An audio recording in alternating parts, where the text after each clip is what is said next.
Hello everyone, welcome to our channel. మన రెండు channels Shri Telugu కథలు, మనసుకు నచ్చే కథల్లో కథలు అప్లోడ్ చేస్తున్నాం. విని ఆనందించండి. విన్న ప్రతి ఒక్కరూ తప్పకుండా ఛానల్ని లైక్ చేసి హై పాయింట్స్ ఇవ్వటం మర్చిపోకండి. మరి ఈరోజు కథ, అది ఒక సాఫ్ట్వేర్ ఆఫీసు. చాలా పెద్ద ఆఫీస్ అది సాయంకాలం సమయం. ఆఫీసులో నుంచి ఎంప్లాయీస్ అందరూ ఆఫీసు వదిలే సమయం అవటంతో ఎవరి దారిన వాళ్ళు ఇళ్ళకి బయలుదేరిపోయారు. అలా బయలుదేరిన వాళ్ళల్లో ఒక అమ్మాయి అప్పుడే లిఫ్ట్ దిగి ఆఫీసులో నుండి అలా ఆ అమ్మాయి అడుగులు వేసి నడుస్తూ ఉండగా ఎదురుగా సెక్యూరిటీ దగ్గర ఎంట్రన్స్లో తన బాయ్ ఫ్రెండ్ నిలబడి నవ్వుతూ ఆ అమ్మాయికి హాయ్ చెప్తూ ఉండేసరికి ఆ అమ్మాయి గబగబా అడుగులు వేసుకుంటూ వచ్చి, హాయ్ ప్రవీణ్, ఏంటిలా అనేపాటికి, ఇందు మనం ఒక చోటికి వెళ్ళాలి, పద ముందు కార్తీ అనేసరికి ఎందుకు ఏంటి అని కూడా అడగకుండా ఆ అమ్మాయి అతనితో సరే అని చెప్పి కాఫీ తాగి వెళ్దాంగా అంటే, వెళ్తూ మాట్లాడుకుందాం, వెళ్ళాక తాగుదాం, నేను చెప్పింది వినబ్బా అనేసరికి సరేలే రారా అని చెప్పి ఆ అమ్మాయి కార్ తీసిందే.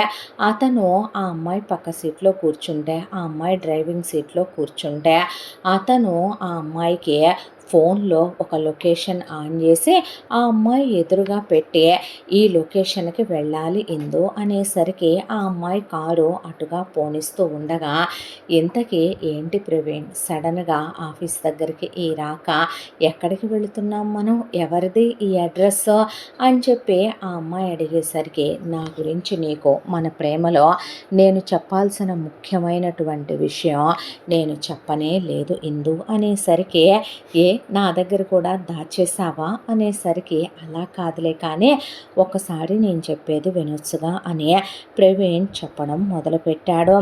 మా అమ్మ పేరు ప్రభావతి, మా నాన్న పేరు గంగాధర్, మా పెద్దమ్మ పేరు భానుమతి, మా పెదనాన్న పేరు రామ్మోహన్, మా అమ్మమ్మ తాతయ్యలకి మా పెద్దమ్మ ఇద్దరు కూతుళ్ళు.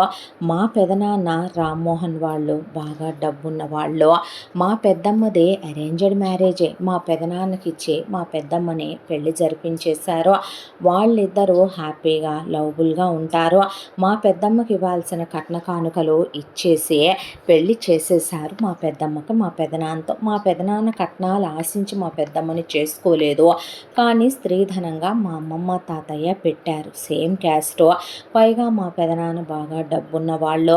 మా పెద్దమ్మని హ్యాపీగా చూసుకోవటం వాళ్ళ లైఫ్ అలా సెటిల్ అయిపోయింది. ఇక ఆ తర్వాత మా అమ్మ కూడా వాళ్ళ స్థాయికి, హోదాకి, కులానికి తగిన సంబంధం అని ఒక పెద్ద సంబంధం వెతికారంట. అయితే అప్పటికే మా అమ్మ ప్రభావతి మా నాన్న గంగాధర్తో ప్రేమలో ఉండటం, దాంతో అమ్మమ్మ తాతయ్య వాళ్ళకి చెప్తే ఎక్కడ కాదంటారు, ఎక్కడ నో అంటారు అనే దాంతో మా అమ్మ మా నాన్నతో లేచిపోయిందే. అనేపాటికి ఆ అమ్మాయి ఒక క్షణం పాటు ఈ అబ్బాయి వైపు చూస్తూ ఆగిపోయింది. మళ్ళీ ఆ అమ్మాయి నార్మల్ అయ్యే ఈ అబ్బాయి చెప్పేది వింటూ కారు డ్రైవ్ చేయడం మొదలుపెట్టింది. అంటూ వినటం మొదలుపెట్టింది.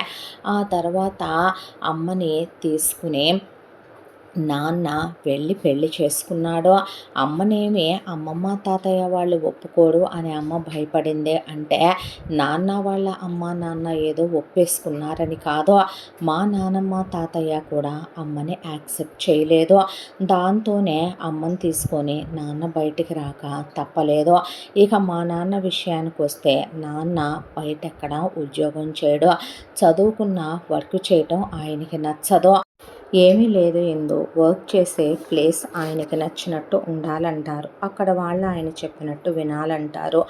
అలా ఎక్కడికి వెళ్ళినా సరే జాబ్లో నిలదొక్కుకోలేక డాడీ జాబ్ చేయలేదు. అమ్మ వస్తూ వస్తూ అమ్మమ్మ తాతయ్య వాళ్ళ దగ్గర నుంచే బాగా నగలు తీసుకొని వచ్చింది. దాంతో ఇటు నానమ్మ వాళ్ళు రానివ్వక అటు అమ్మమ్మ వాళ్ళు రానివ్వరు అనే దాంతో అమ్మ ఆ నగలమ్మి నాన్నని ఇంట్లోనే ఉంచి ఇల్లు జరుపుకు రావటం మొదలుపెట్టింది. ఈలోగా కొంతకాలానికి నేను పుట్టేశాను.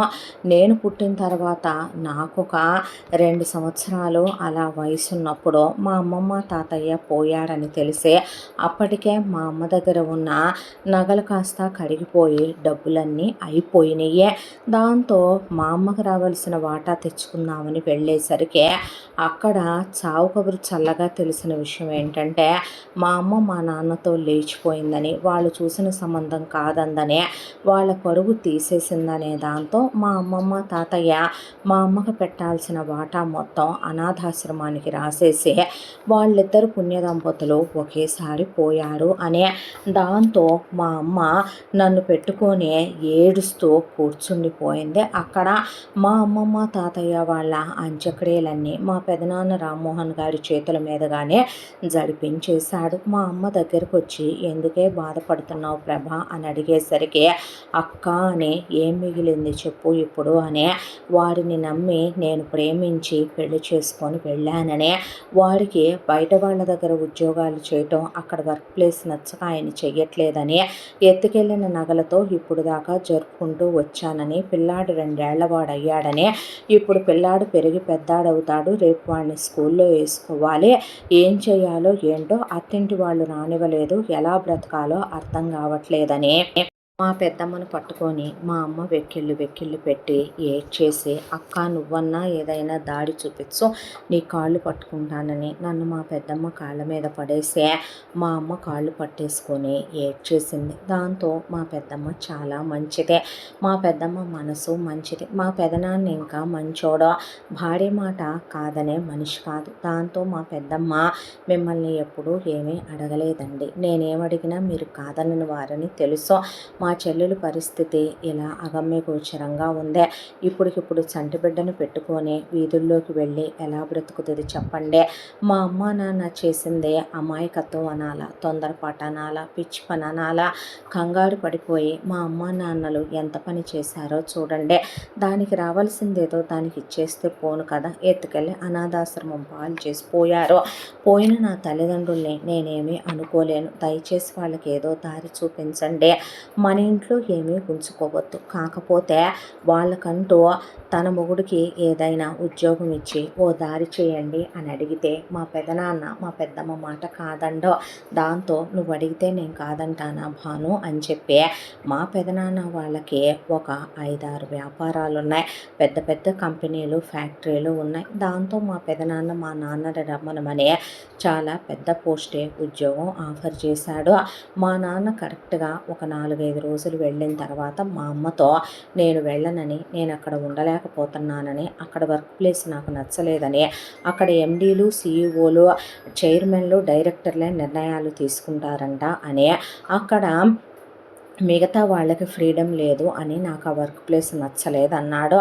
దాంతో మా అమ్మ మా పెద్దమ్మ దగ్గరికి వెళ్ళి ఆయన ఉద్యోగం చేయలేనంటున్నారక్క, ఉద్యోగం కాకుండా నాకేదో దారి చూపించవా అనేసరికి ఇక ఆ రోజు నుంచి మా ఇల్లు మేము ఉండేది ఒక 2 BHK ఫ్లాట్. ఆ ఫ్లాటు మా పెద్దమ్మ వాళ్ళే తీసుకొని మా పెదనాన్నే దానికి ప్రతి నెల మా పెద్దమ్మ ఆయన దగ్గర నుంచి తీసుకొని రెంట్కి అమౌంట్ పంపిస్తారు. అది కాకుండా మా ఇంటి మెయింటెనెన్స్లు కానీ వాడుకోవటానికి ఖర్చుల కోసం అని చెప్పి ఇంత రొక్కం ప్రతి నెల మా అకౌంట్లో పడుద్ది. ఇక చిన్నప్పటి నుంచి మా పెద్దమ్మకి 2 కొడుకులు, పెద్దన్నయ్య పేరు హర్ష, నాకన్నా ఒక 5-6 ఇయర్స్ పెద్దుంటాడు. రెండో అన్నయ్య పేరు రిషి, నాకన్నా ఒకే 1 సంవత్సరం పెద్ద. వాళ్ళ పిల్లలిద్దరూ ఓ గ్రేడ్ స్కూల్లో చదువుకుంటుంటే నన్ను మాత్రం ఎందుకు వదిలేయాలి, దిక్కులేని వాళ్ళలాగా నేను మాత్రం వాళ్ళ ఇంటి బిడ్డను కాదా అన్నట్టు అబద్ధం ఎందుకు చెప్పాలి. మా పెదనాన్న పెద్దమ్మ నన్ను వాళ్ళకు ఇంకో బిడ్డలానే చూస్తారు, మా అన్నయ్యలు ఇద్దరు వాళ్ళ తమ్ముళ్ళలానే చూస్తారు. దాంతోనే వాళ్ళు వెళ్ళే స్కూల్లోనే నన్ను జాయిన్ చేశారు. కాబట్టే ఓ గ్రేడ్ స్కూళ్ళల్లో ఓ గ్రేడ్ కాలేజీల్లో చదువుకుంటూ వచ్చేసాను నేను. నా చదువు పూర్తయ్యేంత వరకు కూడా మా ఫ్యామిలీ రెస్పాన్సిబిలిటీస్ మొత్తం మా పెద్దమ్మ పెదనాన్న వాళ్ళే చూసుకున్నారు. ఆ తర్వాత నాకు మనమేం పెద్ద టాపర్లం కాదు కాబట్టి బీటెక్తో నా చదువు ఆపేశాను. ఆపేసిన తర్వాత బయట కంపెనీల్లో ఉద్యోగాలు క్యాంపస్ ప్లేస్మెంట్లో ట్రై చేస్తే మహా అయితే ఒక 50,000 70,000 80,000కి మించి ఎంత పెద్ద వాటిల్లో చదివినా నాకున్న నాలెడ్జ్కి నాకు ఇవ్వనన్నారు. దాంతోనే మా పెదనాన్నే ఎక్కడికో వెళ్ళటం ఎందుకురా, నువ్వు మీ నాన్నలాగా కాదనే నేను అనుకుంటున్నాను, చేసుకోవాలనుకుంటే మనకున్న కంపెనీల్లోనే ఒక కంపెనీలో జాబ్ చేసుకో అని చెప్పి నాకు ఉద్యోగం ఇచ్చారు. నెలకి 2,00,000 రూపాయలు నా ప్యాకేజ్. ఆ విషయం నీకు తెలుసు. దానికి తోడు నాకు బైక్ కొనిచ్చారు.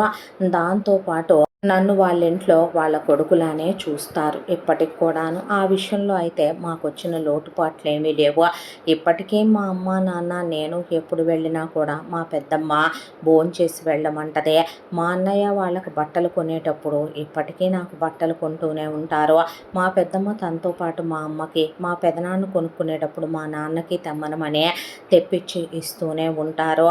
ఇక మా అమ్మ నాన్నల విషయం దగ్గరకు వచ్చేపాటికి రేపొద్దునైనా ఇబ్బంది పడకూడదు అనే దాంతో నాకు అంత పెద్ద ఉద్యోగం కూడా ఇచ్చారు.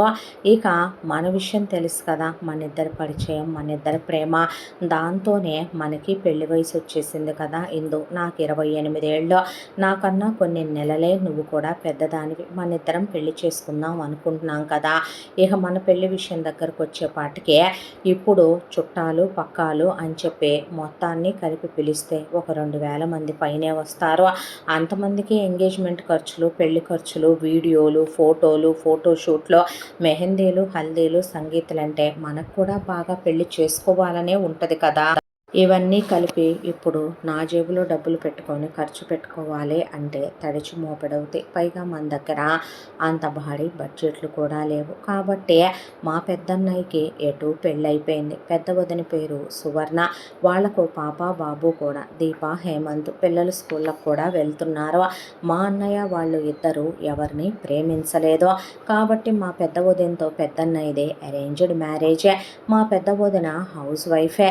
ఇక రెండో అన్నయ్యకి కూడా పెళ్లి చేద్దాం అనుకుంటే రెండో అన్నయ్య కూడా ఎవరిని ప్రేమించలేదు. కాబట్టి ఇందు బయట సంబంధమే వెతికారు. దాంతో తన పేరు శోభ. రెండో అన్నయ్య కూడా తనతో పెళ్ళే ఫిక్స్ అయిపోయి ఉంది. ఎంగేజ్మెంట్ కూడా జరిగిపోయింది రెండో అన్నయ్యకే, శోభకే. ఇక ఎటు రెండో అన్నయ్య పెళ్లి చేయబోతున్నారు అనే దాంతో అమ్మ ఇలా నేను నిన్ను ప్రేమించాననే విషయం మా అమ్మ నాన్నలకి నేను ఆల్రెడీ చెప్పేశాననే విషయం నీకు చెప్పాను కదా ఇందు అనేసరికి ఆ అమ్మాయి తలూపితే మా పెద్దమ్మ వాళ్ళ దగ్గర మా అమ్మ ఇప్పుడు చుట్టాలనది పిలిచి ఖర్చులంటే మేమే వీడి పెళ్ళి ఎలా చేయాలో ఏంటో అని చెప్పి మా అమ్మ మా పెద్దమ్మ దగ్గర బాధపడేపాటికి మా పెద్దమ్మ పెద్దనాన్న నన్ను పిలిచారు. మా పెద్దమ్మ పర్వాలేదులేరా, రిషి అన్నయ్యతో పాటే నువ్వు కూడా పెళ్లి చేసేసుకో. ఆ అమ్మాయిని అసలు తీసుకురాలేదు, మాకు చూపించలేదు, నువ్వు ఎలా ఉంటుందో ఇష్టపడుతున్నావన్న విషయమే మీ అమ్మ చెప్పింది. నువ్వు ఆ అమ్మాయిని తీసుకురా, ఖర్చులో ఖర్చు సరిపోతుంది. మెహందీ, హల్దీ, సంగీతం, అన్నయ్య వాళ్ళతో పాటు ప్రీ వెడ్డింగ్ షూట్లో వాటితో పాటే ఇక మిగతాయి కూడా కానిచ్చేద్దాము. ఎటు పెద్దమ్మ వాళ్ళు పెద్దనాన్న వాళ్ళ తరపున 10,000 మంది పైనే వస్తారు చుట్టాలు. అందులో మాకొచ్చే చుట్టాలు ఒక 2,000 మంది ఒక లెక్క చెప్పు, కలిపే చేసేసేద్దాము. పెళ్లి బట్టల్లో పెళ్లి బట్టలు ఖర్చులు ఖర్చు అయిపోద్దని మా పెద్దమ్మ చెప్పింది. దాంతోనే నిన్ను తీసుకెళ్దామని ఈరోజు రమ్మనమని వెంట పెట్టుకెళ్తున్నాను అని ప్రవీణ్ చెప్పేపాటికే ఎందు ఒక్క నిమిషం పాటు కారాపింది. చూడు ప్రవీణ్, నేను అంటున్నానని అనుకోకు. చిన్నప్పటి నుంచి మీ పెద్దమ్మ వాళ్ళు మీకు అన్నీ జరిపి అన్నీ చూశారు. అవన్నీ ఒక ఎత్తు. ఇప్పుడు నీకు ఒక ఉద్యోగం ఉంది, నాకు ఒక ఉద్యోగం ఉంది. మన ఇద్దరం ఇష్టపడుతున్నాం. ఇప్పుడు మన స్తోమత కానప్పుడు, మనం ఖర్చు పెట్టుకోలేనప్పుడు నేనేమి నిన్ను ఆడంబరాలకు పోయే, అట్టహాసాలకు పోయే, ఆకాశం అంత పందిరి పూదేవంత అరిగేసి పెళ్లి చేసుకుందామని చెప్పలేదు కదరా. ఎందుకు ఇప్పుడు అనవసరంగా అంతంత ఖర్చులు పెట్టుకోవటం చెప్పు ప్రవీణ్. మన వరకు మనకున్నంత దాంట్లో రిజిస్టర్ మ్యారేజ్ చేసుకుందాం, లేదా గుళ్ళో పెళ్లి చేసుకుందాం. అది కాదు అంటే కనుక ఒక పని చేద్దాం. నా తరపున వచ్చేవాళ్ళు గట్టిగా ఒక 50-100 మంది ఉంటారా? నీ తరపున ఎంతమంది వస్తారో ఒక పిలిస్తే 10,000 మంది ఏముంది, 1,00,000 మంది అయినా వస్తారు. ఒక 100-150 మందిని పిలుచుకొని గౌరవంగా మన ఖర్చులతో మనం పెళ్లి చేసుకుందాం కదరా అనే పాటికే ఎందు నువ్వు అలా మాట్లాడుకో. అమ్మా నాన్నలకి నేను ఒక్కనే కొడుకునే, వాళ్ళకుండదా నా పెళ్ళి గ్రాండ్గా చేసుకోవాలి, అన్ని అకేషన్లు చేసుకోవాలి, వాళ్ళకుండదా నా పెళ్ళిలో అన్నీ ఉండాలి, రిచ్గా, గ్రాండ్గా, డీసెంట్గా, డిగ్నిఫైడ్గా ఉండేలా క్లాస్గా చేసుకోవాలనే. పైగా మా పెద్దమ్మ చిన్నప్పటి నుంచి చెప్పాను నీకు, కొడుకు, మా అన్నయ్యలతో సమానంగా నన్ను వాళ్ళ మూడో కొడుకు అన్నట్టే పెంచుకొచ్చిందే.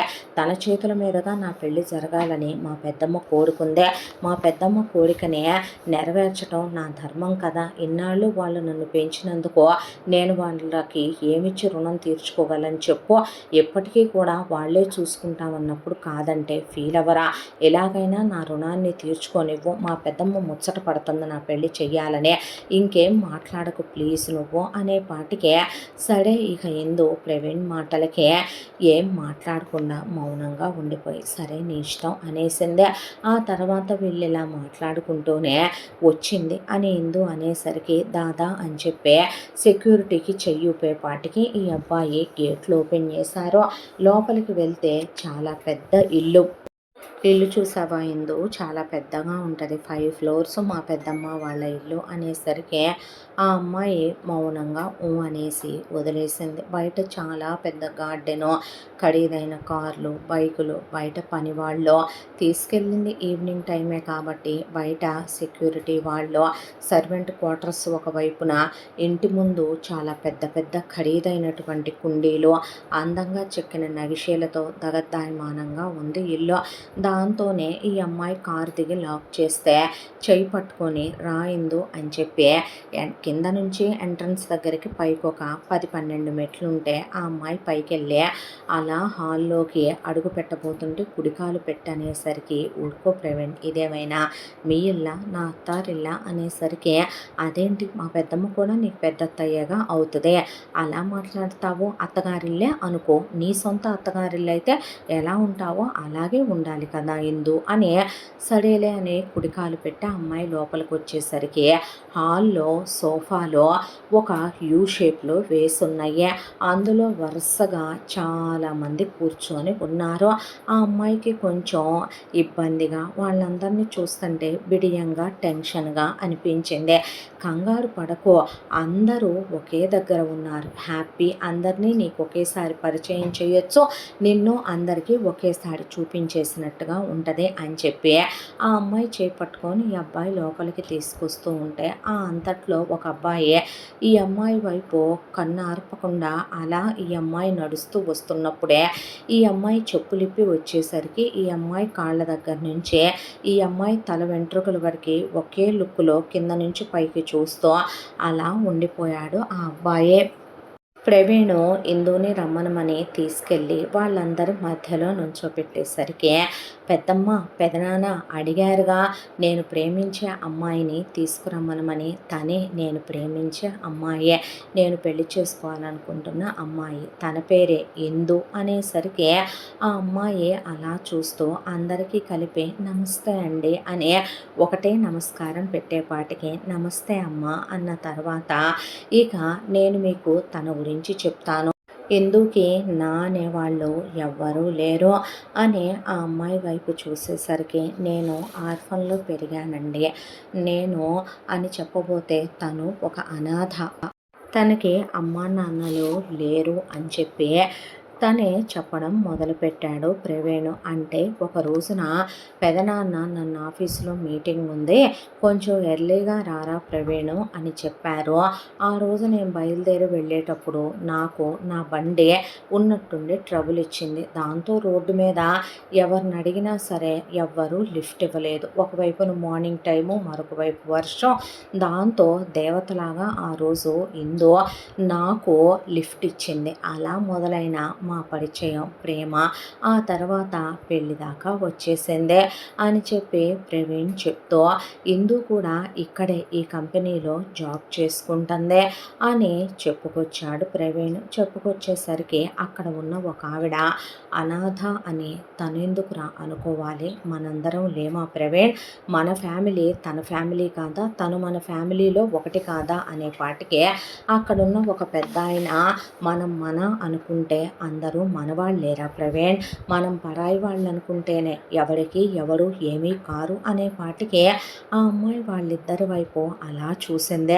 అన్నట్టు మా ఫ్యామిలీని అంతే పెద్దనాన్న, అంతే పెద్దమ్మ, మీరు చెప్పిందే కరెక్ట్, నీకు పరిచయం చేయలేదుగా ఏందో రా పరిచయం చేస్తానని ఈ అబ్బాయి తీసుకెళ్ళి మా పెదనాన్నగారు రామ్మోహన, నేను పనిచేసేది మా పెదనాన్న వాళ్ళ ఆఫీస్లోనే చెప్పాను కదా, మా పెద్దమ్మ నన్ను అమ్మలా పెంచిందని చెప్పాను కదా భానుమతి అనే పాటికి ఈ అమ్మాయి ఆశీర్వాదం తీసుకోపోతే వాళ్ళు చిరంజీవ అని ఇష్టకామ్యాభ్య సిద్ధిరస్తు తల్లి, నువ్వు కోరుకున్నవన్నీ దేవుడు నీకు ఇవ్వాలి, నీకు అన్ని సంతోషాలు సుఖాలు ఇస్తాడమ్మా దేవుడు అని వాళ్ళిద్దరూ బ్లెస్ చేసి, ఎప్పుడూ నువ్వు అనాథవని నీకెవరూ లేరని అనుకోకమ్మా, ఎంత పెద్ద ఫ్యామిలీ ఉంది, మేమందరం నీ వాళ్ళవే, నువ్వు మా ఇంటి అమ్మాయివే అని చెప్పి వాళ్ళిద్దరూ ఆ అమ్మాయి భుజం తట్టి తల నిమిరారు. ఆ తర్వాత ఇట్రా అని చెప్పి మా పెద్దన్నయ్య హర్ష, మా పెద్ద వదిన సువర్ణ, పాప దీప, బాబు హేమంత్ అనే పాటికి ఈ అమ్మాయి వాళ్ళకు కూడా నమస్తే పెట్టబోతే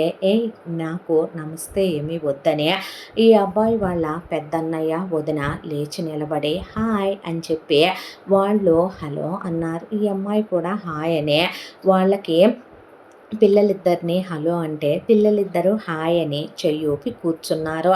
తర్వాత ఇట్రా అని చెప్పి మా మమ్మీ డాడీ నీకు తెలుసు కదా అని చెప్పి అనేపాటికి ఈ అబ్బాయి వాళ్ళ అమ్మా నాన్నని ఆ అమ్మాయి అంతకుముందు చూడలేదు, కానీ ఫోన్లో వాళ్ళ ఫోటోలు ఈ అమ్మాయి ఫోటోలు వాళ్ళు చూసేపాటికి ఈ అమ్మాయి ఆశీర్వాదం తీసుకుంటే గాడ్ బ్లెస్ యూ అమ్మ అని వెళ్ళాన, చల్లగుండాలని వెళ్ళమ్మ అని చెప్పి హాయ్ అమ్మ అని చెప్పి ఈ అబ్బాయి వాళ్ళ అమ్మ నాన్న కూడా అలా కూర్చున్నారు నవ్వుతో. ఇక ఇలారా అని చెప్పి మా రెండో అన్నయ్య రిషి అనే ప్రవీణ్ చెప్పబోతూ ఉండగా ఈ అమ్మాయి హాయ్ అంటూ ఉండగా లేచి నిలబడి రిషి ఈ అమ్మాయికి షేక్ హ్యాండ్ ఇచ్చాడు. ఈ అమ్మాయి చెయ్యూపి హాయ్ అని చెప్పి అంటూ ఉండగా రిషి ఆ అమ్మాయి కోమలమైన చెయ్యి తన చేతికి తగిలేసరికి ఆ స్పర్శ ఎందుకో గుండెని తాకినట్టుగా అనిపించింది రిషికి. దానికి తోడు ఆ అమ్మాయి కోమలంగా మాట్లాడటం, బెరుకుగా చూడటం, సిగ్గుపడటం, నెమ్మదిగా ఉండటం, ఆ అమ్మాయి వాయిస్ చాలా స్లోగా రావటం, ఆ అమ్మాయి హార్ష్ నేచర్ కాకపోవటం ఎందుకో రిషి ఆ అమ్మాయి ఆ ఇంట్లోకి అడుగుపెట్టిన దగ్గర నుంచి ఆ పాద మస్తకం చూస్తూ ఆ అమ్మాయిని ఇంట్రెస్టింగ్ అని, ఆ అమ్మాయి ఎందుకో చాలా సంథింగ్ స్పెషల్ అన్నట్టు అనిపించింది రిషికే. తనే మా అన్నయ్య చేసుకోబోయే అమ్మాయి శోభ అనేసరికి ఈ అమ్మాయి హలో అనబోయేలోపు హాయ్ హాయ్ వెళ్ళి అని ఈ అమ్మాయి షేక్ హ్యాండ్ ఇవ్వబోయిన చెయ్యి పక్క కొట్టేసింది శోభ. దాంతో ఆ అమ్మాయి మౌనంగా తలూపి వీళ్ళే శోభ వాళ్ళ మమ్మీ డాడీ, శోభ వాళ్ళ అన్నయ్య వదిన అంటే శోభ వాళ్ళ అన్నయ్య వదిన హాయ్ అంటే శోభ వాళ్ళ అమ్మ నాన్న బాగుండాలమ్మ వెళ్ళెళ్ళు హలో హలో అనేసి వాళ్ళు అసలు ఏం మాట్లాడుతున్నారో కూడా అర్థం కానంత యాటిట్యూడ్గా అనిపించేలా మాట్లాడారు. ఎంత దాంట్లో అందరిది అయిపోయి ఈ అమ్మాయి నిలబడితే అలా నుంచోబెడతావేంట్రా, ఆ అమ్మాయి ఏమో పరాయిదైనట్టు అలా నువ్వు ఇప్పుడు మా అందరికీ ఆ అమ్మాయిని ఏదో ఇలా పరిచయం చేయాలా, కూర్చోబెట్టి కూడా పరిచయం చేయొచ్చు, నుంచోబెడతావేంటని భానుమతి అనేసరికి రామ్మ అని చెప్పి ఆ ప్రవీణ్ వాళ్ళ అమ్మ ప్రభావతి ఈ అమ్మాయిని వాళ్ళ పక్కన కూర్చోబెట్టుకుంది సోఫాలో. ఆ తర్వాత ఇక పెళ్లి పనులు మొదలు పెడదాం అనుకుంటున్నామమ్మా, ఇందో పంతులు గారిని కూడా పిలిపిద్దాం అనుకుంటున్నాము. ఒక 2-3 రోజుల్లో పంతులు గారిని పిలిపిస్తే పెళ్లి ముహూర్తాలు అవి కూడా మీవి ఒకసారి వీళ్ళిద్దరే కూడా చూసి మా కొడుకు కాబోయే కోడలి జాతకాలు దానికి తగ్గట్టుగా ముహూర్తం పెట్టిస్తామమ్మా అని చెప్పి అమ్మ నువ్వు పుట్టిన డేటు టైము ఎక్కడ పుట్టావో తెలుసా అని అడిగింది భానుమతి.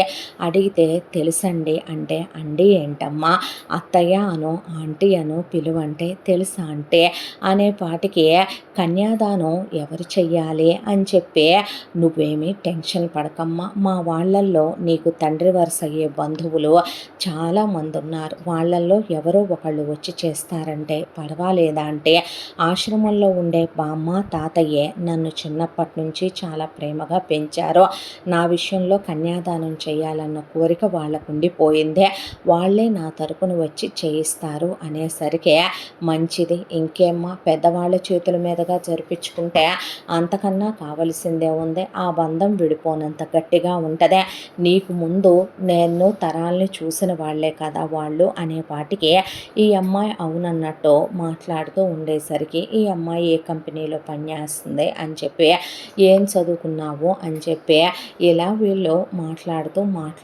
ఉండేసరికి ఈలోగా ఇక టైం అయిపోతే భోంచేతురు కానీ రండి అని చెప్పి అనేలోపు, లేదులేండి నేను బయలుదేరతాను, నాకు టైం అవుతుందా ఆంటీ అని చెప్పి, ఈ అమ్మాయి ఉండేది సిటీకి ఎక్కడో ఒక మూలన, తీసుకొచ్చిన రిషి వాళ్ళ ఇల్లు ప్రవీణ్ వాళ్ళ అన్నయ్య వాళ్ళది సిటీకి మధ్యలో ఉంటుంది. ఈ అమ్మాయి వెళ్ళటానికే ఒక 1 అవర్ పైన పట్టుద్ది, ట్రాఫిక్ ఉంటే 2 గంటలు కూడా పట్టేస్తుంది. దాంతో ఇంకెప్పుడైనా చేస్తాను ఆంటీ, బయలుదేరుతాను, లేట్ అయిపోతుంది, ఆఫీస్ దగ్గర నుంచి తీసుకొచ్చేసాడు ప్రవీణ్, నాకు ముందుగా తెలీదు అనేపాటికి బొట్టు పెట్టి, సరేనమ్మా ఈసారి వచ్చినప్పుడు తప్పకుండా భోంచేయాలంటే థ్యాంక్స్ ఆంటీ అని చెప్పి ఈ అమ్మాయి వెళ్ళబోతూ ఉంటే, ప్రవీణు వాళ్ళ అమ్మ నాన్న మమ్మల్ని కూడా మా ఇంటి దగ్గర పడేసిపోదుగా ఉండమ్మా, మళ్ళీ ఇప్పుడు క్యాబులకి ఆటోలకి కట్టుకుంటా కూర్చోటం ఎందుకు, ఏదో బండి కూడా తీసుకురాలేదని చెప్పి వాళ్ళు, మేము బయలుదేరిపోతాం అక్కయ్య అంటే సరేనని చెప్పి ప్రవీణ్ వాళ్ళమ్మ గబా వంటగదిలోకి వెళ్ళి ఒక బాస్కెట్లో వెళ్ళి మళ్ళీ ఏం వండుకుంటానని అన్నాలు కూరలో, ఆ తర్వాత వాళ్ళ ఇంట్లో స్వీట్స్ ఫ్రూట్స్ ఓ బాస్కెట్కి సర్దుకొని ప్రవీణ్ గారి చేతికి ఇచ్చేస్తే, వీళ్ళందరూ వచ్చి ఆ అమ్మాయి పక్కన కారులో ప్రవీణ్ కూర్చున్నాడు, వెనకాల ప్రవీణ్ వాళ్ళ అమ్మ నాన్న ప్రభావతి గంగాధర్ కూర్చుంటే, వీళ్ళ ఇంట్లో వాళ్ళు ఎవరి హడావిడిల్లో వాళ్ళు ఎవరి గదుల్లోకి వాళ్ళు వెళ్ళిపోయి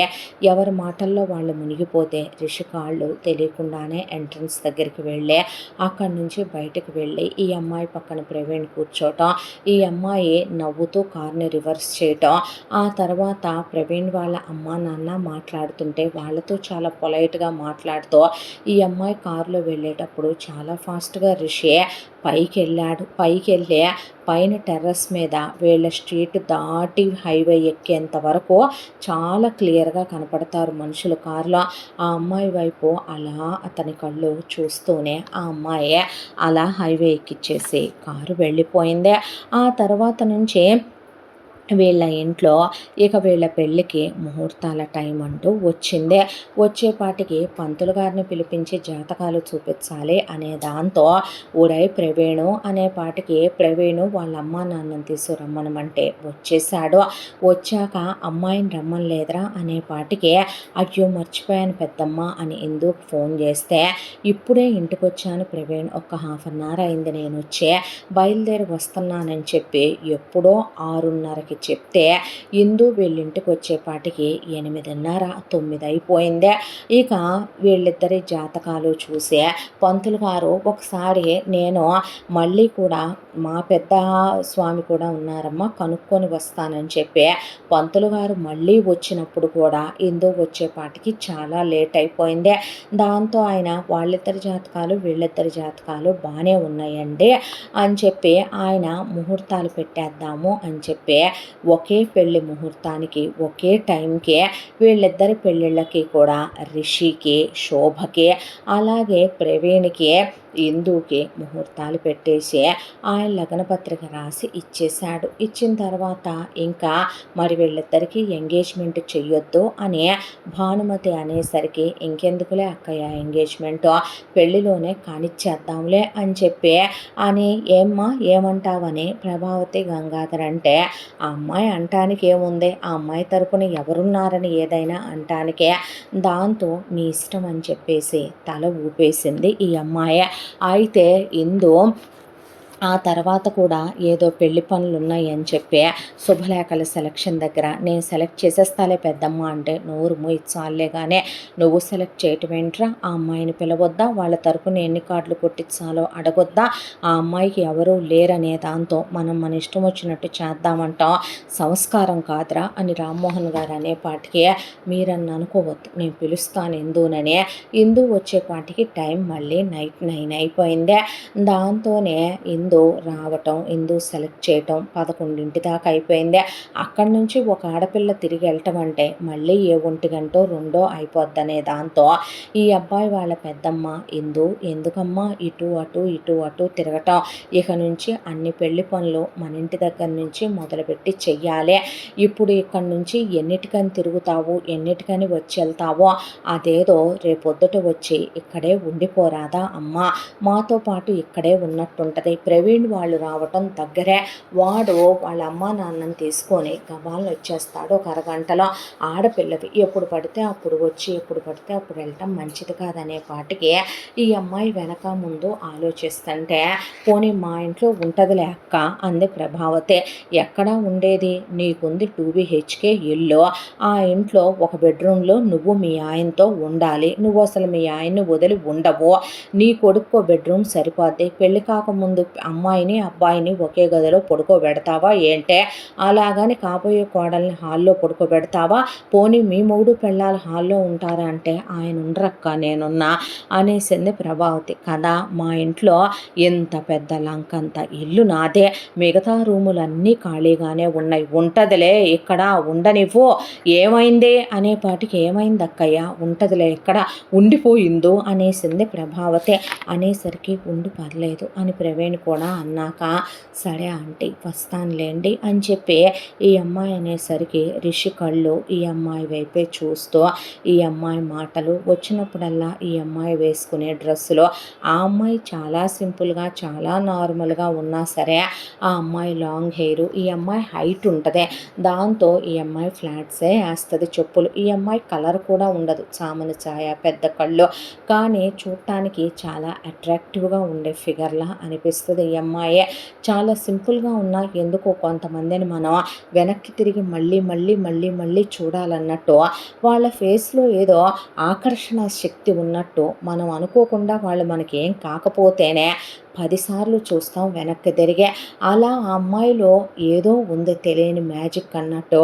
రిషి ఆ అమ్మాయి వస్తే వెళ్ళిందాకా ఆ అమ్మాయి వైపే రిషి కళ్ళు వెళ్తూ ఉంటాయి. ఆ తర్వాత ఇందు నెక్స్ట్ డే ఆఫీస్ నుంచి డైరెక్ట్గా ఇక్కడికే రావటం, ప్రవీణ్ తీసుకొచ్చాను పెద్దమ్మ అన్నావుగా అనేపాటికి, మోసుకొచ్చావా ఏంట్రా, తన కారుందని మాకు తెలుసులే అనే వీళ్ళు నవ్వేసరికి ఆ అమ్మాయికి రూమ్ చూపించి ఈ రూమ్లో ఉండమ్మా అన్నాక, అలాగేనా ఆంటీ అంటే, మనిల్లే మన పెద్దమ్మే అన్న తర్వాత తనకి తెలుస్తుందిలే ఆ విషయం అనే భానుమతి రారా తినేల్దుగానంటే వస్తున్నా అని చెప్పి ఈ అమ్మాయి ప్రవీణ్ చేయి కడుక్కోరా అనే లోపే ప్రవీణ్ వెళ్ళి టేబుల్ దగ్గర కూర్చుండిపోయాడు. ఈ అమ్మాయి కూడా ఫ్రెష్ అయ్యి ఆ తర్వాత ఉండేది వీళ్ళింట్లోనే కాబట్టి నైట్ డ్రెస్ వేసుకొని వచ్చే అమ్మాయి కూడా కూర్చుంది. కూర్చున్న తర్వాత డైనింగ్ టేబుల్ మీద చాలా రకాలు పెట్టుంటాం. ప్రవీణు హడావిడిగా అన్నీ వేసుకొని, ఏరా ప్రవీణు అన్నీ బాగున్నాయా అంటే, ఇందులో కొంచెం ఉప్పు తగ్గిందే, ఇందులో ఇంకొంచెం మసాలా వేయాల్సిందంటే, ఎదవా చిన్నప్పటి నుంచి అన్నీ సరిగ్గానే ఉన్నా మీ పెద్దమ్మ వంటకి నేనే వంక పెట్టను, ఏదో ఒకటి అనాల్సిందే, ఒరే అన్నీ సరిగ్గా ఉన్న వాటిని దేవుడిస్తే వాటిని జీర్ణించుకోవటం కూడా చేత కావాలరా అని రామ్మోహన్ గారు అంటూ, ఆయన ఫీల్ లైక్ హోమ్ అమ్మా, మీ ఇంట్లో ఎలా ఉంటావో అలాగే ఉండి హ్యాపీగా మీ ఇల్లే అనుకొని కడుపు నిండా తినంటే, భానుమతి ఇది వేసుకోమ్మా అది వేసుకోమ్మా, ఇది రుచి చూడమ్మా అది రుచి చూడమ్మా అనే ఈ అమ్మాయికి చాలా అంటే అంటున్నా ఆవిడ కొసరు పెడుతుంటే, ఎందుకో మనసుకి ఆయన తినమ్మా వేసుకోమ్మా అంటుంటే, అమ్మా నాన్నల ప్రేమ ఎరుగని పిల్లలకి ఒకళ్ళంత అభిమానంగా ఉంటే చాలా ప్రేమగా అనిపిస్తుంది. ఆవిడ మమకారంతో మాట్లాడటం, తర్వాత ప్రవీణ్ కాసేపు మాట్లాడి వెళ్ళిపోతే ఈ అమ్మాయి తన రూమ్లోకి వెళ్ళి అలా పడుకుండిపోయింది. కొత్త ఇల్లే కొత్త సూటే అయినా కూడా ఎందుకో మనసుకు చాలా ప్రశాంతంగా అనిపించే నిద్ర పట్టేసింది. నిద్రపోయిన తర్వాత ఈ అమ్మాయి డోరు దగ్గరికే వేసుకుంది తప్ప లాక్ చేసుకోలేదు. ఈ అమ్మాయి నిద్రపోయాక కాసేపటికి రిషి రావటం, డోర్ తీయటం, ఈ అమ్మాయి రూమ్లోకి వచ్చి గోడ కానుకొని ఒక కాలు అలా గోడకి మడత పెట్టి ఈ అమ్మాయి వైపు అలా చూస్తూ ఉన్నాడు. డిమ్ లైట్లో ఈ అమ్మాయి అలా చిన్న పాపలా నిద్రపోతుంటే ఈ అమ్మాయి జుట్టు మొహం మీద పడుతూ ఈ అమ్మాయి అమాయకంగా పోయే ఆ నిద్ర ఎందుకో మనసులో ముద్రించకపోయినట్టు అనిపించే తెల్లవారుజామున 2-3 వరకు అలా నిలబడి కళ్ళు పడిపోతూ ఉండేసరికి ఆ అమ్మాయి ఎక్కడ లేస్తుందోనని స్లోగా బయటికి వెళ్ళి రూమ్ డోర్ లాగేసి తన గదిలోకి వెళ్ళి పడుకుండిపోయిన మనసులో ఎందుకో ఇందుని చూసిన మొదటి క్షణం నుంచే ఇందు గురించిన ఆలోచనలే తిరగటం మొదలుపెట్టినాయి రిషి మైండ్లో. ఒకవైపు ఆ అమ్మాయిని అలా చూడటం తప్పనిపిస్తుంది, ఆ అమ్మాయి గదిలోకి అలా వెళ్ళటం తప్పనిపిస్తుంది, ఆ అమ్మాయి ఆలోచనలు తన మైండ్లోకి రావటం కరెక్ట్ కాదనిపిస్తుంది, ఆ అమ్మాయి తనకి ఏమవుద్ది తను అలా ఆలోచించటం కూడా కరెక్ట్ కాదనిపిస్తుంది. కానీ తన మనసు తన మాట వినట్లేదు, తన బుద్ధి తన అధీనంలో ఉండట్లేదు అని ఇలా కాదు అనే ఓవర్కమ్ అయిపోవాలనే ఆలోచిస్తున్నా అది రిషి వల్ల కాక ఆ రాత్రి ఆలోచనలతో కలత నిద్రైపోయాడు. ఆ తర్వాత నెక్స్ట్ డే నుండి ఇందు వీళ్ళింటి దగ్గర నుంచే ఆఫీస్కి వెళ్ళటం, ఆఫీస్ నుండి ఇక్కడికే వచ్చేసేయటం మొదలుపెట్టింది. ఆ తర్వాత ఒకనాటి ఉదయం ఆ అమ్మాయి సాటర్డే కాబట్టి పొద్దున్నే ఈ అమ్మాయికి వీక్ ఆఫే. నిద్ర లేచేపాటికి ఇంట్లో పూజ గదిలో పూజ అయిపోయి దీపాలు వెలుగుతున్నాయి. వెళ్ళి దండం పెట్టుకొని బొట్టు పెట్టుకునేసరికి వంటగదిలోకి వస్తే వీళ్ళమ్మ హడావిడి పడిపోతుంటే ఆంటీ ఏమైనా హెల్ప్ చేయమంటారా అనేపాటికే పర్లేదమ్మా నేను చేసేసుకుంటున్నాను, నువ్వు శ్రమ పడకో, మీరెప్పుడో ఇళ్లల్లో ఉండేది ఆఫీసులకు వెళ్ళే పిల్లలంటే పర్లేదు నేను చేసి పెడతాను చెప్పండి ఆంటీ, చిన్న చిన్న సాయాలు కూడా చేయలేనా అని చెప్పి ఆవిడ పచ్చళ్ళన్నీ కూడా వేయించి అక్కడ పెట్టుకుంటే ఈ అమ్మాయి అవన్నీ మిక్సీ పట్టేసి అక్కడ పెడితే ఆవిడ పోపు పెట్టేసుకుందే. ఆవిడ టిఫిన్లన్నీ హాట్ బాక్సుల్లో పెట్టుకొని ఉంచుకుంటే అవన్నీ తీసుకెళ్ళి టేబుల్ మీద సరితే జ్యూసర్లో జ్యూస్ తీసి దాన్ని జార్లో పోసి పెట్టొచ్చిందే. ఆవిడ హడావిడి పడిపోతూ మర్చిపోయాను నామతి వరకు మండ అని చెప్పి హడావిడిగా కాఫీ కలుపుతుంటే ఆంటీ అంత హడావిడి పడకండి చేతులు కాలుతాయి అనేపాటికి మీ అంకుల్కి కాఫీ ఇవ్వలేదమ్మా, ఆయన బయట గార్డెన్లో కూర్చొని పేపర్ చదువుకుంటూ కూర్చొని అర్ధగంట పైన అయిపోయిందే, అక్షింతలు పడతాయి ఈరోజు నాకంటే నేను ఇస్తాను ఇవ్వండి అనేసరికి తీసుకెళ్ళమ్మా నాకు ఇంకా కొన్ని పనులు అలాగే మిగిలిపోయినాయి అనేపాటికే సరేలేండి ఆంటీ అని ఆ అమ్మాయి కాఫీ తీసుకొని అలా గార్డెన్లోకి వచ్చేపాటికి రామ్మోహన్ కూర్చొని పేపర్ చదువుకుంటూ ఉంటే గుడ్ మార్నింగ్ అంకుల్ అనేపాటికే గుడ్ మార్నింగ్ అమ్మ అని చెప్పి ఆయన అంటూ ఉండగా అప్పుడే తన రూమ్లో నిద్రలేచినటువంటి రిషి తన బాల్కనీలోకి వచ్చి అలా నిలబడ్డాడు. పనమ్మాయి డోర్ కొట్టి గ్రీన్ టీ కప్పు చేతిలో పెట్టి వెళ్ళేపాటికి ఈ అబ్బాయి చుట్టూ వ్యూ చూస్తూ అలా బర్డ్స్ అప్పుడే వస్తున్న సూర్యుడి కిరణాలు అలా మొహం మీద వెచ్చగా తాకుతుంటే అదొక ఫ్రెష్ ఫీల్ కదా. దాంతోనే అనుకోకుండా కళ్ళు కింద గార్డెన్లోకి వెళ్తే వీళ్ళ నాన్న దగ్గర నవ్వుతూ నిలబడి కాఫీ తీసుకున్న అంకుల్ అంటే నువ్వు తెచ్చావా అమ్మా, థ్యాంక్ యూ అని కూర్చోమ్మా అనేపాటికి ఈ అమ్మాయి వీళ్ళ నాన్న దగ్గర కూర్చుంటే ఎందునా డాడీ దగ్గర డాడీతోనా అని చెప్పి ఈ అబ్బాయికి ఆడిబుల్గా ఉండేంతే ఉంటుంది ఆ బాల్కనీకి వాళ్ళ నాన్న కూర్చున్న ప్లేస్కి వ్యూ. దాంతో అలా చూస్తూ నిలబడిపోయాడు ఋషి. ఈ వీళ్ళ నాన్న రామ్మోహన్కి మనుషులతో మాట్లాడటం ఇష్టం. ఆయనకి ఎన్ని కోట్ల రూపాయల ఆస్తులున్నా కొంతమంది మనుషులు చిన్నపిల్లాడి మనస్తత్వం కలిగి నలుగురితో కలిసిపోతూ డౌన్ టు ఎర్త్ అన్నట్టు ఉండటం వాళ్ళ నేచరు. ఆయనకి చాలా కబుర్లు చెప్పాలని ఉన్నా ఆ ఇంట్లో వీళ్ళమ్మ వంట పనుల్లో ఇల్లు చూసుకోవటంలో బిజీ. ఇక కొడుకులుగా వీళ్ళిద్దరికీ చెప్దామంటే ఏంటి డాడీ సోది పనుందే, మేము జిమ్ములకు వెళ్ళాలనో లేదా మాకు ఎర్లీ మార్నింగ్ మాకు వర్క్స్ ఉన్నాయనో మేము ఫ్రెష్ అవ్వద్దా అనో ఎన్నిసార్లు చెప్పిందో అనో వీళ్ళు విసుక్కుంటారు. ఇక పెద్ద కోడలు ఆ అమ్మాయి గొడవలో ఆ అమ్మాయి ఉంటుంది, పిల్లలు స్కూల్కి వెళ్ళే హడావిడే. దాంతో ఆయనతో పొద్దున సాయంత్రం ఎప్పుడు మాట్లాడదామన్నా మాట్లాడే వాళ్ళు ఎవరు ఉండరు. దాంతో ఈ అమ్మాయి ఆయన కూర్చోమనగానే కూర్చోటం, ఆయనకి కాఫీ తెచ్చి ప్రేమతో నవ్వుతూ ఇచ్చి గుడ్ మార్నింగ్ చెప్పేసరికి కూర్చోబెట్టి ఈ అమ్మాయిని కాఫీ తాగుతూ న్యూస్ పేపర్ చదువుతావమ్మా అని అడిగితే, టైం ఉండదు అంకుల్, పొద్దున్నే హడావిడిగా నేను ఒక్కదాన్నే కదా, నేనే కుక్ చేసుకొని అన్నీ ప్రిపేర్ చేసుకొని ఆఫీస్కి పరిగెత్తాలి, ఎప్పుడన్నా మాత్రం న్యూస్ చూస్తాను అంకుల్ అనేసరికి ఆయన కూర్చోబెట్టి ఆ ఊర్లో ఉన్న రాజకీయాల గురించి, దేశ రాజకీయాల గురించి మాట్లాడుతూ అంతా దాంట్లో ఈ అమ్మాయి మొహంలో ఏంది ముసలోడు పొద్దున్నే సోది చెప్తాడు ఎదవగోల అన్నట్టు, కానీ ఎందుకు నాకు ఈ రాజకీయాల గురించి ఇని నేనేం పొడి చెయ్యాలి, నాకెందుకు, ఎవడైనా నా పెట్టేదేమైనా ఉందా, ముసలోడికి ఏం పని లేదు, కోట్లు ఉన్నాయి కాబట్టి కూర్చొని ఎన్ని క్లాసులైనా పీకుతాడన్నట్టు, కానీ ఆ అమ్మాయి మొహం లేదు వికారంగా, చాలా పేషెన్సీగా, అవునా అంకుల్, ఇప్పుడు వాళ్ళు ఉన్నారా, ఆ పార్టీ ఉందా, ఇలా చేస్తున్నారా అని ఆయన చెప్పే అమ్మాయి చాలా ఇంట్రెస్టింగ్గా వినటం మొదలు పెడితే ఆ అమ్మాయి మొహంలో హావభావాలు మారకపోవటం, ఆ అమ్మాయి మొహం విసుగ్గా పెట్టకపోవటం రిషి పై నుంచి గమనిస్తూనే ఉన్నాడు. పైగా వీళ్ళ నాన్న మాట్లాడుతూ ఆయన చిన్నతనంలోకి వెళ్ళిపోయాడు. మా అమ్మ లేదమ్మా ఈ టైంకి లేచేదని, మా అమ్మ ఇవి బాగా ప్రిపేర్ చేస్తుందని, నాకు ఈ వంటలంటే ఇష్టమని, మా నాన్నగారు ఇలా ఉండేవారని, ఆయనకి పుస్తకాలు చదవటం ఇష్టమని, అప్పట్లో పెద్దవాళ్ళు పిల్లలతో చాలా తక్కువ మాట్లాడేవాళ్ళు, తక్కువ స్పెండ్ చేసేవాళ్ళని, ఇప్పుడు నా కొడుకులతో నేను స్పెండ్ చేద్దాం అనుకున్నా వీళ్ళు బిజీగా ఉంటారు అని చెప్పి, పెద్దమ్మ ఎప్పుడు తన లైఫ్తో బిజీ అని చెప్పి, నా మనవడు మనవరాలు ఎల్కేజీకే బిజీ అయిపోయారమ్మా అని నవ్వుతూ ఆయన మాట్లాడుతుంటే, అవునా మీ కొడుకులు అలాగా, మీ కోడళ్ళు ఇలాగా, నీ పెళ్ళాం ఇలాగా అన్నట్టు ఇంకొకళ్ళైతే లోతులు ఆరాలు అడుగుతారు, కానీ ఈ అమ్మాయి అలా కాకుండా ఇల్లంతా చూసుకోవాలి కదా అంకుల్, అందరికీ ఏమేం కావాలో చూసుకోవటం చిన్న టాస్క్ కాదు కదా, ఆంటీ లేకపోతే ఈ ఇల్లు ఇంత హ్యాపీగా నడుస్తుందా చెప్పండి, ఇక మీ కోడలు గారు అంటారా, ఆవిడ వర్క్స్ ఏవో ఆవిడకి ఉండుంటాయి లేండి, మీ అబ్బాయిలు ఆఫీస్ చూసుకోవాలి కదా,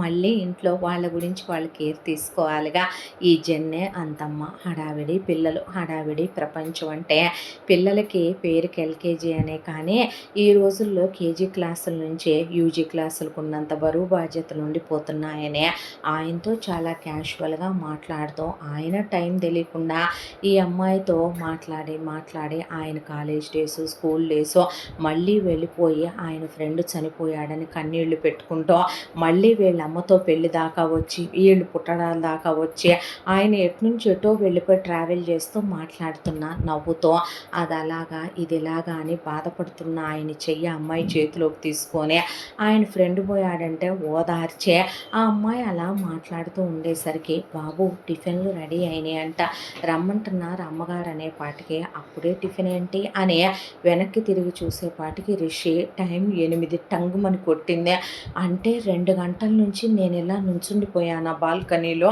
2 గంటల నుంచి మా నాన్న బ్రెయిన్ తినేస్తున్నాడు ఆ అమ్మాయిది అని చెప్పి, వీళ్ళ నాన్నకు కూడా పెద్దయ్య గారు టిఫిన్ రెడీ అంట అనేపాటికి, వెళ్దాం పదమ్మ, వెళ్ళి రెడీ అయ్యి టిఫిన్లు తిందాం, ఏం చేసిందో మీ ఆంటీ అనేపాటికి, మీకు ఇష్టమని కొన్ని చేశారు అంకుల్ అంటే, నిజంగానా, అయితే ఓ పట్టు పట్టాలనే వీళ్ళ నాన్న అలా ముందుకు నడిచేళ్తూ, ఇందు అనే పాటికి, చెప్పండి అంకుల్ అంటే, రోజు కాసేపు నాతో స్పెండ్ చేస్తావా అమ్మా, నా కబుర్లు వింటావా అనే పాటికి, తప్పకుండా అంకుల్, నన్ను మీ కూతురనే అనుకోండి అనే పాటికి ఆయన అమ్మాయి తల మీద చెయ్యేసి నివిరే, థ్యాంక్ యూ మా అని వెళ్తుంటే వెనక నుంచి మొహాలు తిప్పేయటం, నొసలు చెట్లిచ్చటం, వికారంగా మొహాలు పెట్టడం చాలామందిని చూసే ఉన్నాడు రిషి వాళ్ళ నాన్న మాటలకే. శోభకే నచ్చవు వీళ్ళ నాన్న మాటలు, ఏదైనా 2 నిమిషాలకు మించి 3వ నిమిషం మాట్లాడితే వీళ్ళ వదిన ఫోన్ వస్తుందని వెళ్ళిపోద్ది. ఇక శోభ విషయం చెప్పాలంటే, అబ్బబ్బబ్బబ్బ ఎదవ సోది ఎదవగోల అనుకుంటూనే వెళ్ళుద్ది, కానీ ఈ అమ్మాయి అక్కడి నుంచి చాలా నార్మల్గా వెళ్ళి వీళ్ళమ్మతో, ఆంటీ నేను చూస్తాను, మీరు ఇటు రండి, కాసేపు కూర్చోండి, మీరు కాఫీ తాగండి అని ఆవిడ చేతికి కాఫీ ఇవ్వటం, మళ్ళీ ఇటు లోపలికి పరిగెత్తుకొచ్చి పైన నుంచి చూస్తున్న రుచికి ఆ అమ్మాయి క్యారెక్టర్ ఎందుకో నిజంగా చాలా స్పెషల్గా, చాలా యునిక్ అనుకొని ఈ అబ్బాయి కూడా వెళ్ళి గబగబా రెడీ అయ్యి ఇంట్లో వాళ్ళందరూ డైనింగ్ టేబుల్ దగ్గరకు వస్తే వీళ్ళమ్మ నువ్వు కూడా కూర్చోమ్మా అంటే వీళ్ళ నాన్న నువ్వు కూర్చోవా రావే నువ్వు కూర్చోంది నాకు టిఫిన్ ఎలాగా అని చెప్పి ఆయన వీళ్ళమ్మని పక్కన కూర్చోబెట్టుకుంటే వీళ్ళ అన్నయ్య వదిన వీళ్ళమ్మ నాన్న పిల్లలిద్దరికీ చక్కగా పిల్లలు కూడా కూర్చునేపాటికి ఈ అబ్బాయి మాత్రం ఆ అమ్మాయి పక్కన కూర్చోమని మనసు చెప్పినట్టే వెళ్ళి ఆ అమ్మాయి పక్కన కూర్చునేసరికి ఆ అమ్మాయి ఓ స్మైల్ ఇచ్చింది. ఆ అమ్మాయి నవ్వులో ఏదో తెలియని ఒక ప్రత్యేకతను వెతికేసుకుంది రిషి మనసు. అలా కూర్చునేపాటికి వీళ్ళమ్మ అన్నీ అక్కడ పెట్టుండే పాటికి వీళ్ళ నాన్న డైనింగ్ టేబుల్ దగ్గర కూడా మాట్లాడుతూనే ఇది వేసుకోవే అది వేసుకోవే అని వీళ్ళమ్మకి వేసి మడి తినమంటే తినవనే కొడుకుల ముందే ఆయన పెళ్ళానికి దోశలో ఉప్మా కలిపి ఇలా తిను ఎంత బాగుందో పెసరట్టు అని చెప్పి ఉప్మా విడిగా తినే దోశ విడిగా తింటారమ్మా అమ్మ పెద్ద కొడుకు అని చెప్పి ఆయన నవ్విస్తూ వీళ్ళ వదిన ఈ అమ్మాయి వైపు నవ్వుతూ చూసి హాయనే వీళ్ళన్నయ్య నవ్వుతూ చూసే పిల్లలు ఆవిడ చక్కగా వాళ్ళకి వేరే ప్రిపేర్ చేస్తే బుజ్జి బుజ్జి చేతులతో వాళ్ళు కూడా తినేస్తూ చక్కగా అందరూ కలిసి టిఫిన్ చేశారు. చేసిన తర్వాత వీళ్ళ నాన్న ఇంకా అమ్మాయితో మాట్లాడుతూనే కూర్చుంటే వీళ్ళన్నయ్య తనకు ఆఫీస్కి వీక్ ఆఫ్ డాడీ మనకైతే సాటర్డే ఆఫీస్ ఉంటుంది నీకు సండే ఒకటే సెలవు రావా ఆఫీస్కి అనే పాటికి రావాలి కదో ఏంటో పెద్దోడా రావాలనిపించట్లేదు ఈరోజు మీ ఇద్దరు వెళ్ళొచ్చుగా అంటే మీటింగ్ ఉంది బయలుదేరు నువ్వని రిషి అన్న తర్వాత లేచి బయలుదేరుతూ కూడా దేవుడికి దండం పెట్టుకునేటప్పుడు ఆ అమ్మాయి వైపే బయలుదేరేటప్పుడు ఆ అమ్మాయి వైపే అంకుల్ అనేసరికి ఏంటమ్మా అంటే స్పెట్స్ మర్చిపోయారు థ్యాంక్ యూ అమ్మ అంటే రోజు మర్చిపోతాడమ్మా మీ అంకుల్ రోజు నేను వెనకాల డ్రైవర్ని పంపితే పంపాలి హడావిడి మనిషి అంటూ ఉండగా సరేలే కానీ నువ్వు ట్యాబ్లెట్లు వేసుకో అని చెప్పి ఆయన చెప్పి ఎర్లీగా వచ్చేస్తానమ్మా సాయంత్రం అంటే కొడుకులు నవ్వుకుంటూ బాగా దొరికినట్టుంది ఈ పిల్ల నాన్నకి అని చెప్పి వీళ్ళ అన్నయ్య అనుకుంటూ ఆఫీసులకు వెళ్ళిపోయారు రిషి వాళ్ళ అన్నయ్య వాళ్ళ నాన్న రామ్మోహన్. ఆ తర్వాత ఇక వీళ్ళ వదిన తన రూమ్లోకి తను వెళ్ళిపోయి టకటక రెడీ అయిపోయి ఏదో ఉద్యోగస్తురాలు టైంకి వెళ్ళాలన్నట్టు ఒక కారు తీసుకొని నేను బయలుదేరుతాను అత్తయ్య అని చెప్పంటే అలాగేనమ్మా అని వీళ్ళ వదిన కూడా బయలుదేరి వెళ్ళిపోయింది. జాబ్ చేస్తారా తను ఆంటీ అంటే లేదమ్మా ఊరికే అమ్మాయి అలా బయటికి వెళ్ళి వస్తుంది రోజు అని తప్ప వీళ్ళమ్మ కోడల మీద సాడీలు కూడా చెప్పే రకం కాదు. ఇక ఆవిడ మాత్రం పిల్లల్ని టిఫిన్లు చేసేసారు కాబట్టి పిల్లల్ని రెడీ చేసేసుకొని డ్రైవర్తో వాకిట్లో దాకా వెళ్ళి పిల్లల్ని కారెక్కించి పిల్లలకి బాయ్ చెప్తే బాయ్ నానమ్మ అని ముద్దు పెట్టి పిల్లలు స్కూల్కి వెళ్ళిపోయారు. ఆ తర్వాత ఆవిడ అలా కూర్చుండిపోయేసరికి ఈ అమ్మాయి అంటే ఏం చేయించాలో చెప్పండి నేను చేయిస్తాను మార్నింగ్ ఎప్పుడో లేచినట్టున్నారు 5కో అలసిపోయారు మీ మొహమే తెలుస్తుంది అలసటగా అంటే పర్లేదమ్మా ఒక గంట సేపు అలా కూర్చొని నేనే చేయిస్తానులేమ్మా అనే పాటికి పర్లేదు వాళ్ళు చేసుకుంటారంటే చేసుకోరమ్మా ఈ దొంగ మొహం ఉందే ఇది ఎక్కడ డస్ట్ అక్కడే పెట్టుద్దే పిల్లలకి తుమ్ములు జలుబులు ఇక పెద్దోడికి డస్ట్ ఎలర్జీ ఉంది బెడ్షీట్లు మార్చదో ఆ పెద్ద కోడలకేమో రోజు వాళ్ళు క్లోజ్ అవుతారు కదమ్మా ఆ దుప్పట్లు అవి తీయాలి కదా దీనికి ఒళ్ళంతా బద్ధకం ఇక చిన్నోడి విషయం దగ్గరకు వస్తే వాడికి నీట్గా ఉండాలి మీ అంకులకి మరీ ఈ అంట్లు తోమిందంటే శుభ్రంగా పోను కూడా పోవంటే నేను చూసుకుంటానా అంటే మీరు కాసేపు రెస్ట్ తీసుకుందరు కానీ రండి అని చెప్పి ఆవిడ్ని తీసుకెళ్ళి ట్యాబ్లెట్ ఇచ్చి కాసేపు మీరు అడ్డం పడండి నేను చూసుకుంటానులే అని చెప్పి ఈ అమ్మాయి చక్కా పని వాళ్ళ వెనకాల తిరుగుతూ మొత్తం 4 ఫ్లోర్లు కింద నుంచి పైకి లిఫ్ట్ కూడా ఉంది వాళ్ళ ఇంట్లో లిఫ్ట్తో సహా మొత్తం ఇల్లంతా 10-15 మంది పని వాళ్ళు ఉన్నారు క్లీన్ చేయిస్తూ ఒకవైపున ఈ అమ్మాయి మొత్తం ఇల్లంతా శుభ్రం చేస్తూ కూరలన్నీ తరిగిచ్చి అన్నీ అలా పెట్టిచ్చేసి ఉంచేపాటికి వీళ్ళమ్మ మెల్లగా లేచేపాటికి ఇల్లంతా కళకళలాడిపోతూ క్లచక్ అన్నట్టు ఇల్లు నీట్గా ఉంది. ఆ తర్వాత పని వాళ్ళందరూ పనులు కూడా అయిపోయినాయి అమ్మగారు అని చెప్పి వాళ్ళకి అలాట్ చేసిన సర్వెంట్ క్వార్టర్స్‌లోకి ఇంక బయలుదేరమా అమ్మగారు అనేపాటికి వెళ్ళమన్నట్టు ఆవిడ తలూపింది. రోజు ఆవిడ చేస్తూనే ఉంటారు తప్ప ఆ పని తెమలదు. కానీ ఇల్లంతా కళకళలాడిపోతూ టకటకా పనులన్నీ అయిపోయి ఇల్లు శుభ్రంగా ఉండేపాటికే మనసుకు చాలా ప్రశాంతంగా అనిపించి ఒకిద్దరు మాత్రమే ఆవిడ చేతి కింద వంటగదిలో ఉంటారు. దాంతో వెళ్ళి ఆవిడ చూస్తే వంటగదిలో అన్నీ తరిగి మసాలాలన్నీ ప్రిపేర్ చేసి అన్నీ రెడీగా ఉన్నాయి. మీరొస్తే స్టార్ట్ చేద్దామని చెప్పి ఆపాను ఆంటీ. నాకేవేవి ఎంతెంత ఎయ్యాలో తెలీదు. ఇంతమందికి నాకంత వంట కూడా రాదు. ఏదో సోగా నా వాడికి కొంచెం అంటే ఏదో ఎచ్చపచ్చ ప్రిపేర్ చేసుకుంటానంటే ఆవిడ నవ్వుతూ ఈ అమ్మాయితో మాట్లాడుతూనే ఎప్పుడు చేసిందో కూడా తెలియకుండా వంట స్టైల్ కూడా ఆ అమ్మాయి మార్పిచ్చింది.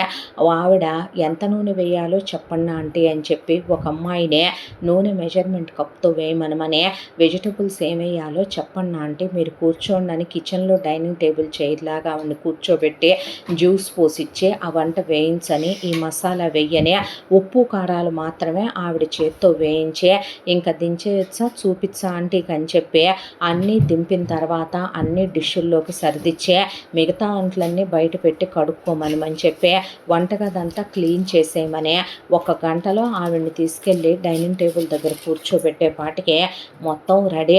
ఈలోగా క్యారియర్లు తీసుకొని వస్తే ఎవరెవరు ఏమేం తింటారో చూసుకొని ఆవిడవన్నీ సర్దేసి ముసలాయనకి ఇద్దరు కొడుకులకి క్యారియర్లు వెళ్ళిపోయినాయి. పిల్లలు మధ్యాహ్నానికి స్కూల్ నుంచి వచ్చారు. ఆ అమ్మాయికి పిల్లల్ని ఎలా చూసుకోవాలో చిన్నది తెలియదు కాబట్టి ఆవిడ తీసుకెళ్ళి పిల్లలకి మళ్ళీ 2 చెంబులు నీళ్లు పోసి తర్వాత బట్టలు మార్చి పిల్లలు కబుర్లు చెప్తుంటే వింటూనే తీసుకొచ్చి కూర్చోబెట్టి పిల్లలకు పెట్టి పిల్లల్ని ఆ తర్వాత తీసుకెళ్ళి కాసేపు బజ్జో పెట్టొచ్చి అప్పుడు ఆవిడ డైనింగ్ టేబుల్ దగ్గర కూర్చుంటే మీ పెద్ద కోడలు గారు భోజనానికి వస్తారా అంటే బాక్స్ పంపాలా అనేపాటికే సువర్ణ అమ్మ తనకి ఇష్టమయ్యి కుదిరితే వస్తుంది లేదంటే వచ్చినప్పుడు తింటది అలా కాదంటే బయట తినేసి వస్తుందమ్మా అనే ఆవిడ రామ్మ మనం భోంచేద్దామని రోజు నేను ఒక్కదాన్ని ఈరోజు నువ్వు ఉన్నావు నాకు తోడనే డైనింగ్ టేబుల్ దగ్గర ఆవిడ కూర్చుంటే ఈ అమ్మాయి కనిపించిందే ఎంతున్నా ఏమున్నా మన అనే వాళ్ళతో తినే పిడికెడు మెతుకులు చాలా ఆనందాన్ని ఇస్తాయి. శరణాలయంలో ఒక్కటే ఉన్నప్పుడు ఎవరూ లేకపోయినా ఆ చుట్టూ ఉన్న వాళ్ళే తన వాళ్ళు అనుకొని బ్రతికేసిన పిల్ల ఈ అమ్మాయే. దాంతోనే కూర్చొని ఆవిడకి కంపెనీ ఇస్తూ ఇద్దరూ కలిసి కబుర్లు చెప్పుకుంటూ భోంచేశాక ఈ అమ్మాయి మధ్యాహ్నం పనులన్నీ నేను చేయిస్తాను అంటే స్నాక్స్ అవి కూడా నేను వేయిస్తాను మీరు వెళ్ళి రెస్ట్ తీసుకోండి కాసేపు అంటే నువ్వు పడుకోమ్మా ఎందు అంటే నాకు అలవాటేగా అంటే ఆఫీస్లో ఒకరోజు పడుకున్నా బద్ధకం వచ్చేస్తుంది మీరు రెస్ట్ తీసుకోండి అని ఆవిడ ట్యాబ్లెట్లు వేసుకొని పడుకున్నాక అమ్మాయి కాసేపు కూర్చొని టీవీ చూస్తూ ఉంటే పిల్లల్ని నిద్ర లేచారు. తర్వాత పిల్లలకి ఆ అమ్మాయి మొహం కడిగి టవల్తో మొహం అద్దేసి పాలు కలిపి పిల్లలకి తాగిచ్చింది. తర్వాత ఫ్రూట్స్ కట్ చేసిస్తే తినే కాసేపు ఈ అమ్మాయి మీద పడి చిన్న పిల్లలే కాబట్టి ఈ అమ్మాయితో ఆటలాడుకొని తర్వాత ఆంటీ అనే పాటికి ఏంటమ్మా అంటే హోంవర్క్ చేయిస్తావా అంటే రెండమ్మా అనే ఈ అమ్మాయే ఏముంటుంది చిన్నపిల్లలకి కలరింగులు చేయటం స్టాండింగ్ లైను స్లీపింగ్ లైను రాయించడం పిల్లలతో నవ్వుతో కంప్లీట్ చేయించేసిందే. ఆ తర్వాత పని వాళ్ళు వస్తే పనులు చేయించి బట్టలు ఐరన్ చేయించడం మొక్కలకి నీళ్లు పెట్టించడం సంధి ముగ్గేయించడం స్నానం చేసి సాయంత్రం దీపం పెట్టేయటం అవన్నీ అయిపోయి వీళ్ళమ్మ లేచేపాటికి ధూపం వేసి ఇల్లంతా కమ్మటి వాసనలు వస్తూ ఉంటే వంటగదిలోకి వెళ్ళి చూసేసరికి దగ్గర నుంచోనే ఈ అమ్మాయి ఒక 3-4 రకాల స్నాక్స్ వాటితో పాటు మళ్ళీ జ్యూసులు కాఫీ తాగే వాళ్ళు తాగుతారని కలిపించి కాఫీలు పక్కన పెట్టేపాటికి ఈలోగా ఈవిడికి ఆ స్నాక్స్ పెడితే ఆయనతో పాటు కలిసి తింటానమ్మా అంటే సరే ఆంటీ అని నవ్వుతూ నువ్వు తినవు రా నువ్వు తిందుగానని పిల్లలు అనేపాటికే మేము ఫ్రూట్స్ తినేసి పాలు తాగేసి హోంవర్క్ కూడా చేసేసాం మేము ఇంకా ఆడుకుంటాం డిస్టర్బ్ చేయొద్దే మమ్మల్ని అన్నారు, "ఇయన్నీ ఇప్పుడు చేశారమ్మా" అంటే, "ఇందాకే లేచారు ఆంటీ వాళ్ళు" అనే పాటికి సరే స్నానం చేయిస్తారండని ఆవిడ తీసుకెళ్ళి పిల్లలకి స్నానం చేయిస్తే కూర్చొని పిల్లలు వాళ్ళ రూమ్‌లోనే ఆడుకోవటం మొదలుపెట్టారు. ఈలోగా ఆఫీసులకి వెళ్ళిన వీళ్ళు వన్ బై వన్ వీళ్ళ వదిన ఇంటికొచ్చేపాటికి మంచి వాసనలొస్తున్నాయి. "ఏముండావోయ్" అని వీళ్ళ నాన్నంటే ఆయన చేతిలో బ్రీఫ్ కేస్ తీసుకొని మంచినీళ్ళిచ్చి కొడుకులిద్దరూ కూడా కూర్చుంటే వాళ్ళ ల్యాప్టాప్ బ్యాగులు తీసుకొని మంచినీళ్ళిచ్చి నేనా చేయించాను. ఈ రోజున పొద్దున్నుంచి నాకెంత సాయం చేసి ఇందు పొద్దున్నుంచి నేను చేసిన పని కన్నా ఇందు పైనుంచి చేయించుతూనే ఉంది అందరితో పనులు. పిల్లల పనులు కూడా తనే చూసుకుంది అని చెప్పి ఇందునే స్నాక్స్ అవి కూడా ప్రిపేర్ చేయించిందండి. ఏం పుణ్యం చేసుకుందో మా చెల్లెలు అనేసి ఆవిడ నవ్వుతూనే లోపలికి వెళ్ళి ముందు అందరికీ ఈ అమ్మాయే కాఫీలు ఇస్తే ఆ కాఫీ అలా తాగుతూ ఈ అబ్బాయి వాళ్ళ అన్నయ్యకి ఎక్కిళ్ళు వచ్చినాయి. వచ్చేపాటికి గబగబా వెళ్ళి వాటర్ బాటిల్ తెచ్చిచ్చి తీసుకోండని ఇందు ఇచ్చేసరికి వీళ్ళ అన్నయ్య నవ్వుతూ ఆ వాటర్ తాగి నీలాంటి ఒక చెల్లెలుంటే బాగుండేదమ్మా మాకు అనేసరికి ఇప్పుడు అలాగే అనుకోండి పోయేదేముంది అని నవ్వుతూ ఈ అమ్మాయి వెళ్ళిపోతే రామ్మోహన్ గారు వెళ్ళి స్నానం చేసి వచ్చి అందరూ కలిసి కూర్చుంటే వీళ్ళమ్మ స్నాక్స్ పెట్టించి ఆవిడ కూర్చుంటే వీళ్ళ వదిన చాలా ఎమ్మీగా ఉన్నాయి స్నాక్స్ అని చెప్పి తింటే, అవునా ఇంకొంచెం వేసుకోండి అని చెప్పి ఆ తర్వాత అందరికీ పెట్టించింది.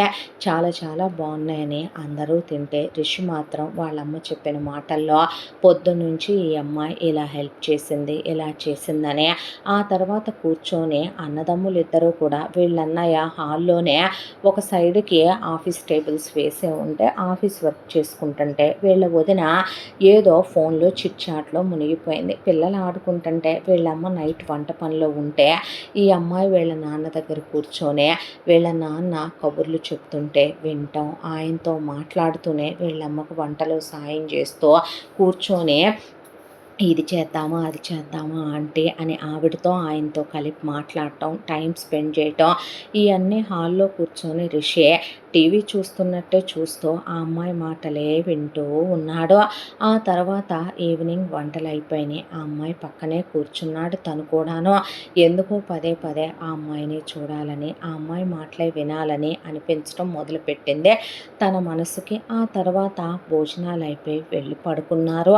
వద్దనిపించింది, తప్పనిపించింది, వెళ్ళకూడదనిపించింది. కానీ డోర్ దాకా వెళ్ళాక తన మనసు ఆగలేదు. మళ్ళీ వెళ్ళి అమ్మాయి గదిలో నిలబడి మౌనంగా చూసి డోర్ క్లోజ్ చేసి వెళ్ళి తన గదిలో పడుకుండిపోయాడు. ఎందుకు తన మనసులో ఈ అలజడి తనకే అర్థం కావట్లేదు. ఈలోగా రోజులు గడుస్తూ పెళ్లి పనులు అన్నప్పుడు శోభ వాళ్ళ ఫ్యామిలీ, ప్రవీణ్ వాళ్ళ ఫ్యామిలీ అటు ఇటు వచ్చి వెళ్తూ ఉండటమే తప్ప ఎవరి పనుల్లో వాళ్ళు ఉండేసరికి ఆ రోజున ప్రవీణ్కి ఫోన్ చేసింది ఇందు. ఏంటి ఇందు అనేసరికి ఆంటీ వాళ్ళని తీసుకొని ఒకసారి రావచ్చుగా నువ్వు అంటే, మేమే వద్దాం అనుకుంటున్నాంలే ఈరోజు ఇందు అని చెప్పి ఆ తర్వాత ప్రవీణ్ వాళ్ళు కూడా వచ్చేపాటికి ఈ అమ్మాయి ఆ రోజు మదర్స్ డే కావటంతో అత్తైనా అమ్మాయినా ప్రవీణ్ వాళ్ళ అమ్మ ప్రభావతే కదా, ఆ అమ్మాయికి అమ్మ నాన్న లేరు కదా. దాంతోనే ఆ అమ్మాయి ప్రవీణ్ వాళ్ళ అమ్మ కోసం గిఫ్ట్ బొకే దానికి తోడు కేక్ కూడా ఆర్డర్ చేసిందే. ఈలోగా ప్రవీణ్ వాళ్ళు రావటం వచ్చేసరికి కేక్ కూడా డెలివరీ ఇవ్వటంతో హాల్లో అందరూ ఉన్నారు. అప్పుడే శోభ వాళ్ళ ఫ్యామిలీ కూడా అక్కడికి వచ్చారు.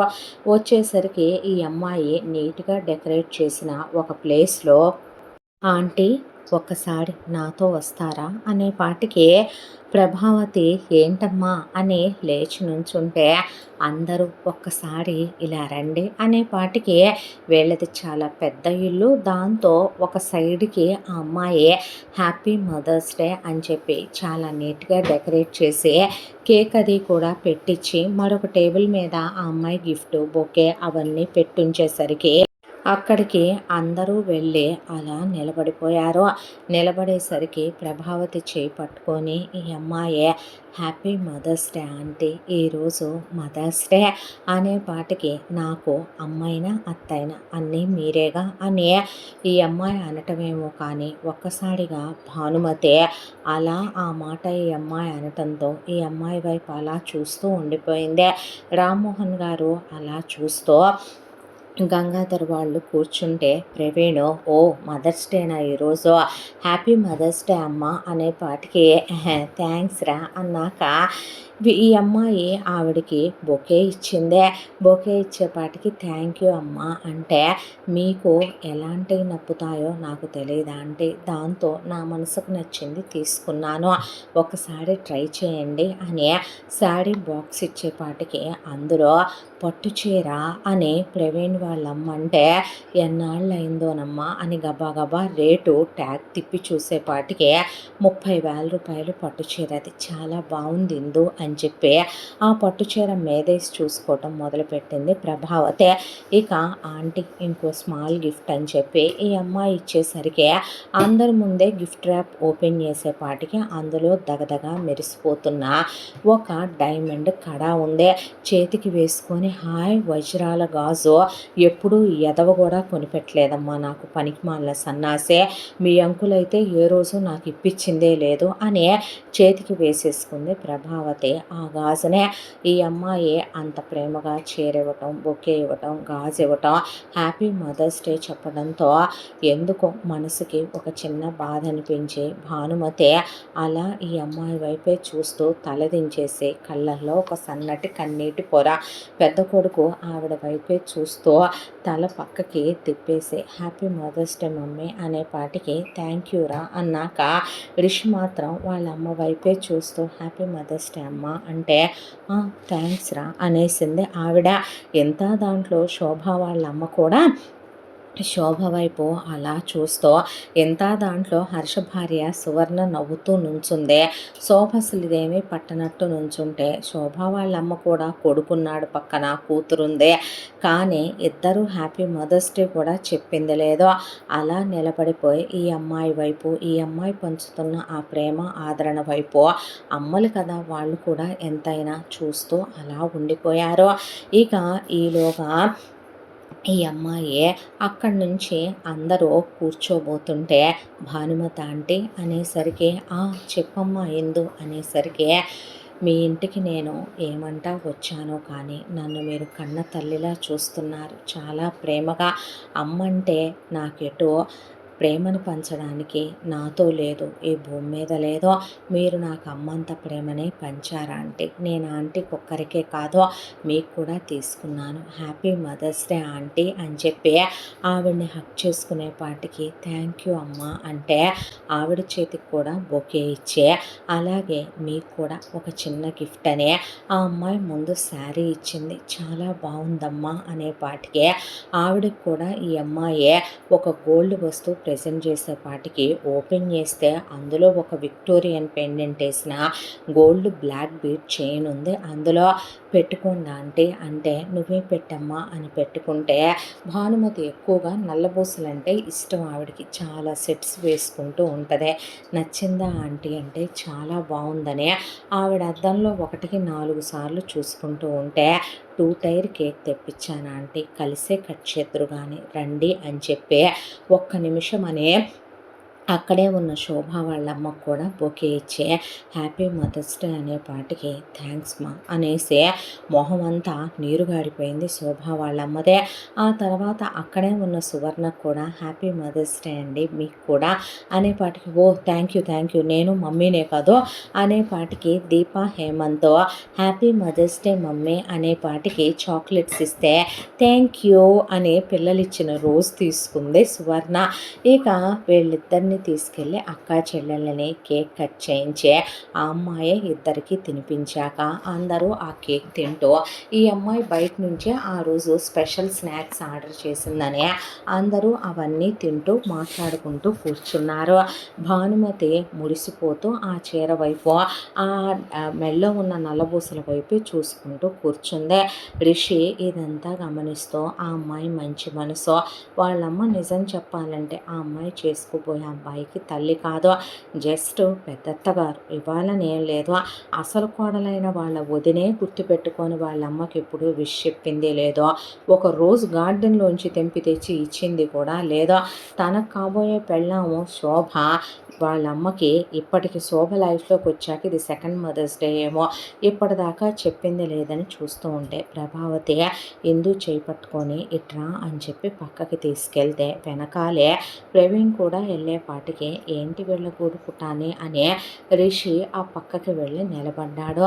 నిలబడేపాటికి ఇందు ఎంతయింది మా అక్కయ్యకి ఇచ్చిన ఆ నల్లబూసల గొలుసు అనేపాటికి అదా అంటే ఒక 3 lakhs ఎంతో అయ్యిందే అనేపాటికి నేను అంటున్నానని అనుకోపాకమ్మా, డబ్బులు నీళ్ళలా ఖర్చు పెట్టకూడదు. నాకు ఇచ్చిన ఈ బ్యాంగిల్ ఎంత అయింది, 7 లక్షలు అయిందా అంటే అనేసరికి నేనంటే నీ సొంత అత్తగారిని, నీకు కాబోయే మొగుడినే కన్నాను, నువ్వు నా కోడలివే. మా అక్కయ్య వాళ్ళేమీ లేక చచ్చిపోవట్లేదు, కోట్ల రూపాయల వ్యాపారాలున్నాయి. ఏ ఇద్దరు కొడుకులు ఏమయ్యారు, ఇద్దరు కొడుకులు చేసుకున్న పెళ్ళామేమైంది, పెద్ద కోళ్ళు చేసుకోబోయేదేమైంది, చిన్న కొడుకు కాబోయే పెళ్ళాము, వాళ్ళ కొడుకులు కోడళ్ళు, వాళ్ళది ఇంత పెద్ద ఫ్యామిలీ. మా అక్కయ్యకి రోజు వేసుకున్న తరగనన్ని నగలు చీరలు సొమ్ము బాగానే ఉంది, ఎందుకు మన డబ్బులు వేస్ట్ చేసుకోవటం, వాళ్ళ మీద నువ్వు ఖర్చు పెట్టడం, వాళ్ళకి నువ్వు ఇచ్చిన 100లో 1 ఇలాంటియే, ఎందుకమ్మా అనవసరంగా అపాత్రదానాలు చేయటం అనేసింది ప్రభావతి. ఈ అబ్బాయి నిర్ఘాంతపోయి అలా నుంచుండిపోయాడు రిషి. అంతా దాంట్లో ప్రవీణ్ మౌనంగా ఉండటం చూస్తూనే ఉన్న ఈ అమ్మాయి, ఆంటీ ఒక విషయం చెప్పమంటారా, ఆవిడ మీ అక్కయ్య గారు లేదా ప్రవీణ్కి పెద్దమ్మను నేను ఇవ్వలేదు, ఇక్కడికి వచ్చిన దగ్గర నుంచి నాకు ఆవిడ అమ్మలా ప్రేమను పంచుతున్నారు. సరే మీరన్న ప్రకారమే అనుకున్నా, మా పెళ్ళికి మొత్తం ఖర్చులు ఎంత అవుతాయి చెప్పండి, అవన్నీ వాళ్ళే కదా పెట్టుకుంటున్నారు, దానిలో నేను ఇచ్చిన ఈ వస్తువు ఏ పాటిదంటారు, అమ్మని ఆవిడ మీద ప్రేమతో ఇచ్చాను అంటే లెక్కలు చూసుకొని ఇవ్వలేదు అనేపాటికే, ఏమో నువ్వు చేసింది నాకు నచ్చలేదు ఏందో, ఇంకెప్పుడు ఇలాంటి పిచ్చి పనులు నన్ను అడగకుండా చెయ్యకు అనేసే ప్రభావతి మళ్ళీ అనుమానం వస్తే అందరం ఒక దగ్గరే ఉంటే అని వెళ్ళిపోయింది. ఆ తర్వాత ప్రవీణ్ నిలబడి ఉంటే ఏం మాట్లాడుకుంటారా వీళ్ళిద్దరనే రిషి ఉండేపాటికి మీ అమ్మ అలా మాట్లాడుతుందేంట్రా అనేపాటికి, అమ్మ అంతేలే ఇందో, పెద్దవాళ్ళు కదా అలా కొంచెం జాగ్రత్తగానే ఉంటారు, పట్టించుకోకు, అమ్మ మనసులో ఏం పెట్టుకోనందో అంటే, ప్రవీణ్ ఒక విషయం చెప్పమంటావా, సిగ్గు లేకుండా వాళ్ళ ఇంటికి వచ్చి తింటాం, వాళ్ళు చదివిస్తే చదువుకోవటం, ఎన్నాళ్ళు వాళ్ళు పోషిస్తే వాళ్ళ కింద బ్రతకటం బాగానే ఉంది నీకు, నేను వాళ్ళు ఇంత పెట్టి ఇంత చేస్తున్నారనే దాంతో నేను ప్రేమతో ఇచ్చాను ఆవిడకి, నేను ఆప్యాయతతో ఇచ్చాను, అదేదో తప్పన్నట్టు మీ అమ్మగారు మాట్లాడటం నాకు బాధగా ఉంది అనేసరికి, నువ్వన్నీ మనసులో పెట్టుకొని బాధపడకు, మీ అమ్మ అంటే పట్టించుకుంటావా, మీ అమ్మ ఒకటి మా అమ్మ ఒకట, అయినా అది కాదురా, మనము కష్టపడే వాళ్ళం, అన్నయ్యోళ్ళు సెటిల్డ్ కదా, పెద్దమ్మ వాళ్ళకి అన్నీ ఉన్నాయి అనే దాంతో అందలే, సరే ఈ విషయం ఇంకెక్కడితో వదిలేసాయి కదా ఇందు అనేపాటికి,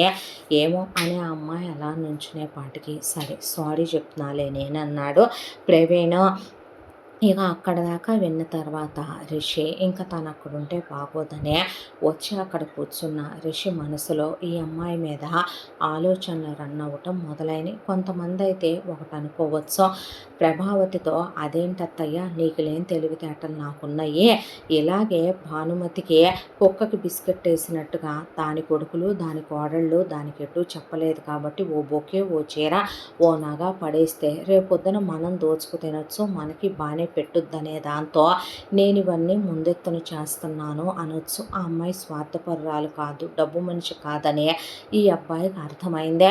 పైగా ఆ అమ్మాయికి ఆత్మాభిమానం ఎక్కువ, సెల్ఫ్ రెస్పెక్ట్ ఎక్కువని చాలాసార్లు ప్రవీణ్ అంతకుముందు అంటం వినున్నాడు రిషి. కానీ అంత సెల్ఫ్ రెస్పెక్ట్ ఆత్మాభిమానం నిజంగా ఒక మనిషిలో ఉంటాయా అన్నట్టే, అంత చేసే వాళ్ళకి మనం ఇచ్చిన చిరుకానుక ఎంత అన్నట్టు ప్రేమతో ఆప్యాయతతో తల్లిగా చూస్తున్న ఆవిడకి ఇచ్చానని ఆ అమ్మాయి మాట్లాడిన మాటలు ఎందుకో చాలా హార్ట్ టచింగ్గా అనిపించేసే లేచి ఆఫీస్ ఫోన్ కాల్ వచ్చిందని తన గదిలోకి వెళ్ళిపోయాడు ఋషి.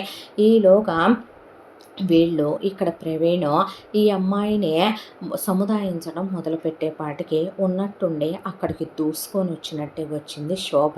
వచ్చి ఈ అమ్మాయితో ఇందు ఏంటి ఎక్స్ట్రాలు చేస్తున్నావు అనే పాటికే తనేం చేసింది అని ప్రవీణ్ అనేసరికి యు జస్ట్ షటప్ ఓకే, నువ్వు మూసుకో, నీకు మాట్లాడేంత లేదులే అనే పాటికే ప్రవీణ్కి చాలా కోపం వచ్చింది. ఆ మాటకి నేనేం చేశాను అనేందు అనేపాటికి ఏంటి అందరి పెయిన్ టెన్షను నీ మీదకి వెళ్ళాలన్నట్టు నీ బిహేవియర్ ఏంటి, కన్యాదానం చేయటానికి అమ్మా బాబులు లేని అనాథవి నువ్వు, ఆఫ్టర్ ఆల్ దానివి నువ్వు, ఏదో ఒక 2 లక్షల రూపాయలు ఉద్యోగం ఉంది కదా అని చెప్పి వీడిని తగులుకున్నట్టున్నావు, వీడు బెస్ట్ అని ఫీల్ అయిపోవాలి నీ జన్మంతటికి నువ్వు, నీకు ఒకళ్ళు పెళ్లి ఖర్చులు పెట్టుకొని బిచ్చమేసి పెళ్లి చేసిందాకా వీడికి నీకు గతి లేదు, నీకు ఎవరో అనాథాశ్రమంలో వాళ్ళు వచ్చే కన్యాదానం చేసిందాకా అమ్మా బాబులకి గతి లేదు, అనాథవి నువ్వు, నీ కులం ఏంటో తెలియదు, నీ అమ్మా బాబులు ఎవరో తెలియదు, ఆఫ్టర్ ఆల్ ఒక చోట ఏదో ఒక 40-50 వేల రూపాయలు ఉద్యోగం చేసుకునేదానివి నువ్వు, ఏదో ముష్టి చదువు ఒకటి చదువుకుని బతికేదానివి నువ్వు ఇక్కడికి వచ్చే ఏంటి వీడమ్మకి అవసరమా, ఇప్పుడు వీడమ్మకి అంత లెవెల్ ఉందా, వీడమ్మకి నువ్వు డైమండ్ బ్యాంగిల్స్ ఇవ్వటం, వీడమ్మ ఓవర్ యాక్టింగ్ చేయటం, కేకులు కట్ చేయించడం, బొకేలు ఇవ్వటం, చీరలు ఇవ్వటం, నువ్వు అంతవరకే చాలా ఓఏ చేస్తావు అనిపించిందే, నువ్వెందుకు నా అత్తగారికి ఇవ్వాలి, నువ్వెందుకు మా అమ్మకి ఇవ్వాలి, నువ్వెందుకు నాకు కాబోయే తోడుకోళ్ళకి ఇవ్వాలి, ఓఏ చేస్తున్నావా, అందరి మనసుల్లో ప్లేసులు కొట్టేద్దాం అనుకుంటున్నావా, నువ్వు అనాథనని మర్చిపోక, నువ్వు ఆఫ్టర్ ఆల్ అని మర్చిపోక, నీ వరకు నీ లెవెల్కి 2 లక్షల జీతం తీసుకొచ్చే వీడు ఎక్కువ కావచ్చు, నిజానికి వీడిలాగా వీడమ్మదో కులం వీడు అబ్బదో కులం, వీడొక లో క్లాస్ గాడు, వీడిని అన్నీ ఉన్న నాలాంటి దెవత్తి దేకను కూడా దేకదో, కాబట్టి వీడి లెవెల్కి నీలాంటి ఒకత్తి కరెక్ట్ అని చెప్పి వీళ్ళు చేసుకోవడానికి రెడీ అయిపోయారేమో, మీ లిమిట్స్లో మీరు ఉండకపోతే మర్యాదగా ఉండదో, ఎంతవరకు ఉండాలో అంతవరకు ఉండి దొబ్బైపోతే పద్ధతిగా ఉండదనే పాటికే ఎందుకలా నోరు పాడేసుకుంటున్నావు శోభ, నువ్వు నేను ఇచ్చిన దాంట్లో చేసిన దాంట్లో తప్పుందని నీకు అనిపించిందా, ఏం తప్పుందనిపించిందే, అయినా ఆంటీని నేను అమ్మ అనుకొని ఇచ్చాను, నువ్వు వాళ్ళ కూతురు అయిపోతావా, నువ్వు వాళ్ళకి కోడలు అయిపోతావా, ఎలా అయిపోతావు, నువ్వు ఇవన్నీ చేసినంత మాత్రాన ఇంకోసారి ఇలాంటివి చేసావంటే మర్యాదగా ఉండదు, బీయింగ్ యువర్ లిమిట్స్ అని చెప్పి అక్కడి నుంచి విసురుగా వెళ్ళిపోయింది శోభ. దాంతో ఆ అమ్మాయి మౌనంగా పెత్తరపోయి నుంచునే పాటికి ప్రవీణ్ దీనికి ఎంత బలుపు ఉందంటే ఏందో, ఎంత కొవ్వుందంటే దీని దగ్గర అనకూడదులే, కానీ మా వాళ్ళకి కోట్ల రూపాయల ఆస్తులు ఉండగానే సరే ఎలాంటి వాటిని పెళ్ళాలుగా తెచ్చుకోవాలో తెలియొద్దా, ఆడదా ఇదే, మగాడనేవాడెవడైనా దాంతో కాపురం చేయగలుగుతాడా, పెద్ద బజార్ రకంలాగా ఉంది, ఆ నోరు చూడు, అది చూడు, దాని మాటలు చూడు, ఒళ్ళంతా బొలిపే, ఒళ్ళంతా కొవ్వే, మా రెండో అన్నయ్య మా రిష్ అన్నయ్య అలా కనపడుతున్నాడు అనుకుంటున్నావేమో నువ్వు, వాడికి మామూలుగా ఉండదు తెలివితేటలో, ఎక్కడ తొక్కాలో అక్కడే తొక్కుతాడులే దీన్నే, దీని పులుపు వాడైతేనే కరెక్ట్గా తీయగలుగుతాడని దేవుడు కూడా దీన్ని వాళ్ళ లైఫ్లోకి పంపుతున్నాడేమో, పొగరబోతు ముండ, ఎంత బలుపుందో దీని దగ్గర, మదపు ముండ, ఎంత గర్వపోతో ఇదే, ఎంత అహంకారం ఇది, ఛే ఇలాంటి వాటిని చేసుకునేదే ఎదవ బతుకు అని చెప్పి నువ్వు పద ఇందు అనే తీసుకొని లోపలికి వచ్చేసాడు ప్రవీణ్. ఆ తర్వాత ఇలా కొన్ని రోజులు గడవటం మొదలైంది వీళ్ళింట్లో. ఆ తర్వాత ఒక రోజున అందరూ ఆఫీస్ నుంచి ఇళ్ళకొచ్చేసారు. వచ్చేపాటికి రిషి వాళ్ళ అన్నయ్య కూతురు పాప దీప కారులో స్కూల్ నుంచి వచ్చేటప్పుడు వర్షం పడుతుంటే అద్దాలు దించేసే పిల్ల వర్షంలో తల తడుపుకొని రావటం, దాంతో పిల్లకి జలుబు జ్వరం వచ్చేసి పిల్ల మంచానికి అడ్డం పడిపోయింది. ఆఫీసు నుంచి వీళ్ళందరూ వచ్చేపాటికి పిల్లాడు దిగులుగా వాడక్కకి బాగాలేదని వాడొచ్చి హర్షతో డాడీ అక్కకి ఫీవర్గా ఉంది అనేపాటికి వెళ్ళి చూస్తే పిల్లకి ఒళ్ళు కాలిపోయే జ్వరం మండిపోతుంది. దాంతో హర్ష భానుమతి దగ్గరికి వెళ్ళి అమ్మ పిల్లకి జ్వరం వచ్చింది అనేపాటికే భానుమతికి మైగ్రేన్ హెడేక్ ఉంది. అప్పటికే ఆవిడ ట్యాబ్లెట్లు వేసుకొని తలకు గుడ్డ కట్టుకొని తల మీద హాట్ ప్యాక్ పెట్టుకొని లైట్స్ ఆఫ్ చేసుకొని రామ్మోహన్ గారు ఆవిడకి సేవలు చేసుకుంటూ గదిలో ఉండేపాటికే అమ్మకి అస్సలు బాలేదురా, 3 వాంతులు కూడా అయినాయి, దానికి మైగ్రేన్ ఉంది కదా, అయినా పెద్దోడా నీ పిల్లల గురించి నువ్వు నీ పెళ్ళాన్ని చూసుకోపోతే ఎలాగరా, మీ ఆవిడ ఖాళీగానే ఉంటుందిగా, ఏమన్నా ఉద్యోగాలు చేసి ఊళ్ళు ఎలగబెట్టాలా, ఇలాంటి సందర్భంలో కూడా చూసుకోపోతే ఎట్లా, నీ పెళ్ళాన్ని చూసుకోమనరా అనేపాటికే ఆ అబ్బాయి మొహం వేలాడేసుకుంటూ సువర్ణ దగ్గరకు వచ్చాడు. వచ్చి సువర్ణ పిల్లకి జ్వరంతో ఒళ్ళు కాలిపోతుంది చూసుకోవే అనేసరికి మీ అమ్మ ఏమైంది అనేసరికి అమ్మకు బాగాలేదే అంటే బాగోపోతే పనోళ్ళు ఉన్నారుగా చూసుకుంటారులే, నాకు అర్జెంటుగా బర్త్డే పార్టీ ఉంది నేను వెళ్ళాలని చెప్పి సువర్ణ వెళ్ళిపోయిందే. వెళ్ళిపోయే పాటికి పిచ్చెక్కిపోయి హర్ష పిచ్చోళ్ళ అటు ఇటు తిరుగుతూ ఏం చేయాలో అర్థం కాక బయట ఒక వైపున వర్షం పిల్లకి జ్వరం ఇంట్లో చూస్తే వీళ్ళమ్మకి బాగాలేదో అలా కూర్చున్నాడు రిషి. ఈ అమ్మాయి ఈ మాటలన్నీ వింటూనే అలా హాల్లో కూర్చున్నదల్లా ప్రాణం ఆగలేదు ఈ అమ్మాయికి.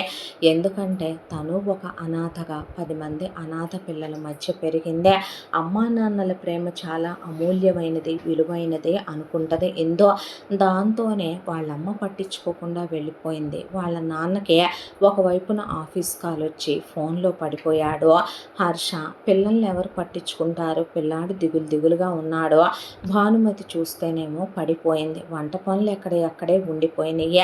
ఇలాగైతే కాదులేమని ముందు అమ్మాయి లేచి నిలబడే డైరెక్ట్గా పిల్లల గదిలోకి వెళ్ళి ఫీవర్ చెక్ చేస్తే పిల్లకి 101 ఉంది. డైరీ తీసుకొని డాక్టర్కి ఫోన్ చేస్తే డాక్టర్ ఈ మెడిసిన్స్ వేయమంటే డ్రైవర్ని పిలిచి వెళ్ళే అమ్మాయి ఆ మెడిసిన్స్ తీసుకొని రమ్మనమందే.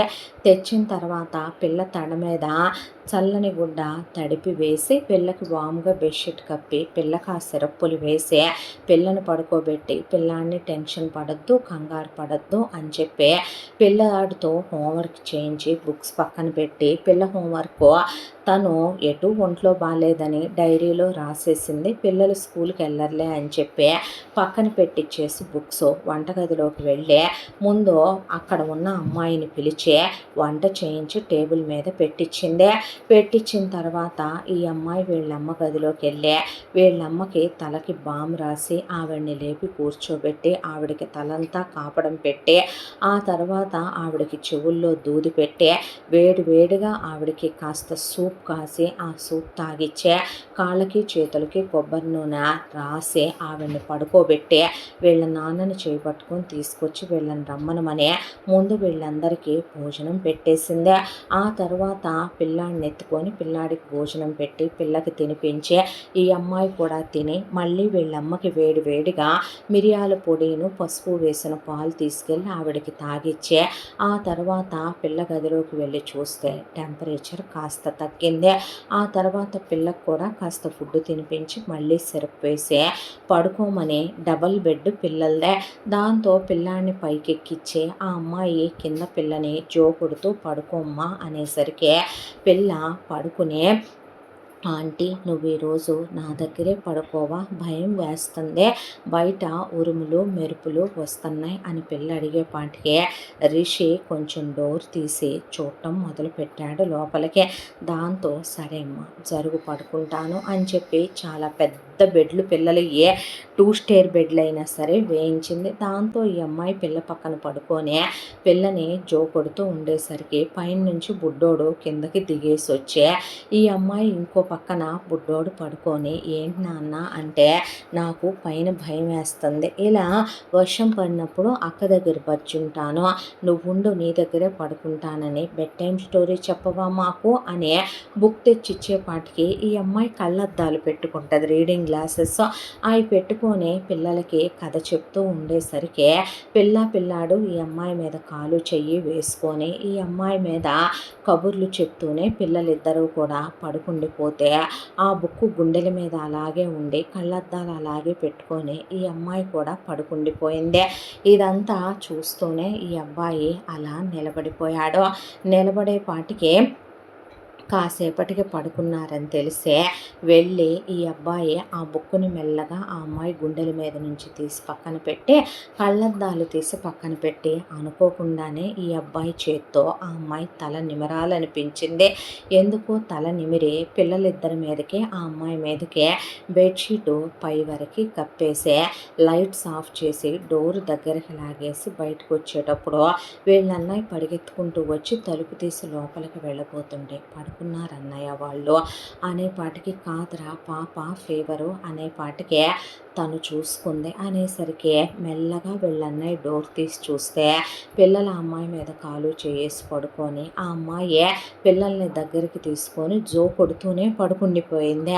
అలా చూస్తున్న వీళ్ళన్నయ్య మెల్లగా డోర్ దగ్గరికి వేసే నీకో విషయం చెప్పనా రిషి అనేపాటికి ఏంటన్నా అంటే చిన్నప్పటి నుంచి మన లైఫ్లో మనం అన్నీ బెస్టెస్టే ఉండాలి అనుకునే వాళ్ళంరా.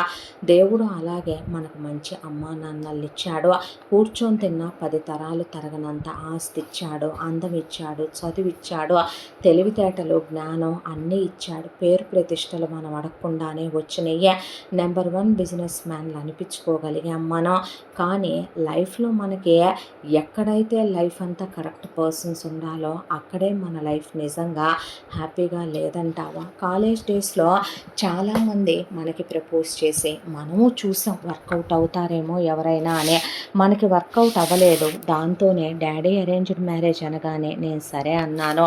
అంతా దాంట్లో మీ వదిన ఓకే మీ వదిన వరకు ఏంటో తెలుసా, తన ఫ్రీడమ్ తనకిచ్చేయాలి, పెళ్ళయింది, తను అనుకున్న ప్రకారం వెంటనే 2 పిల్లల్ని కందే, తన వాడికి లగ్జరీ లావిష్ లైఫ్ కావాలి, దాని విషయంలో నేనేది కలగ చేసుకోను. మీ వదిన గాలితో తిరుగుబోద్దో చెడిపోయిందో కాదో, దాని వాడికి దాని ఫ్రెండ్స్, దాని పార్టీలు, దాని ప్రపంచం, దాని ఎంజాయ్మెంటు దానికి ఇచ్చేయాలి. ఇక ఏదో సోసోగా అలా వెళ్ళిపోతుంది లైఫ్. అనవసరమైన విషయాల్లో కలగ చేసుకోదు, చాడీలు చెప్పదో, అమ్మా నాన్నల నుంచి విడగొట్టదో, ఆస్తులో నీ వాటా ఎంత వస్తుందో, అన్నాదమ్ముల మధ్య గొడవలు పెట్టదో, దాని పనేదో అది చూసుకుంటా వెళ్ళిపోద్దని మీ వదిన్ని పట్టించుకోను నేను. కానీ నీ సెలక్షన్ ఏంట్రా అలా ఉందే? శోభ నిజంగా నీ కరెక్టేనంటావా రిషి? ఏ విషయంలో అంటావు? అసలు అమ్మాయిని కదిలించాలంటేనే భయంగా ఉంటుంది. శోభకి అంత యాటిట్యూడ్ ఏంటో, శోభకి అంత మనిషి స్వార్థం ఏంటో, మనిషి అంత సెల్ఫిష్గా ఎలా ఉండగలుగుతారో శోభ వాళ్ళ పేరెంట్స్, వాళ్ళ అన్నయ్య, శోభ, నాకు అసలు వాళ్ళ డామినేటింగ్ నాకు అర్థమే కాదో. ఎలా వేగుదాం అనుకుంటున్నావో రేపొద్దున లైఫ్ అంతా.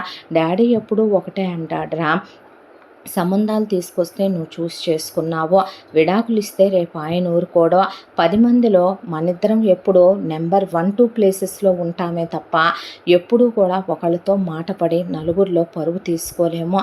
రేపు లైఫ్ ఎలా జరుగుద్దో ఏంటో. కానీ ఎప్పుడూ మనిద్దరి కన్నా అన్ని విషయాల్లో తక్కువగా ఉండే ప్రవీణ్ గాడు మనిద్దరిని ఓవర్టేక్ చేసే డామినేట్ చేసుకుంటూనే వెళ్ళిపోయాడేమో ఇందు విషయంలో. ఈ విషయంలో వాడు చాలా బెస్ట్ ఎవర్ సెలెక్ట్ చేసుకున్నాడురా ఆ అమ్మాయినే. నిజంగా వాడు చాలా లక్కీ, వాడు చాలా హ్యాపీగా ఉంటాడు లైఫ్ అంతా. ఇలాంటి అమ్మాయి భారీగా వస్తే ఒక మగాడికి కావలసిందేముంది చెప్పు?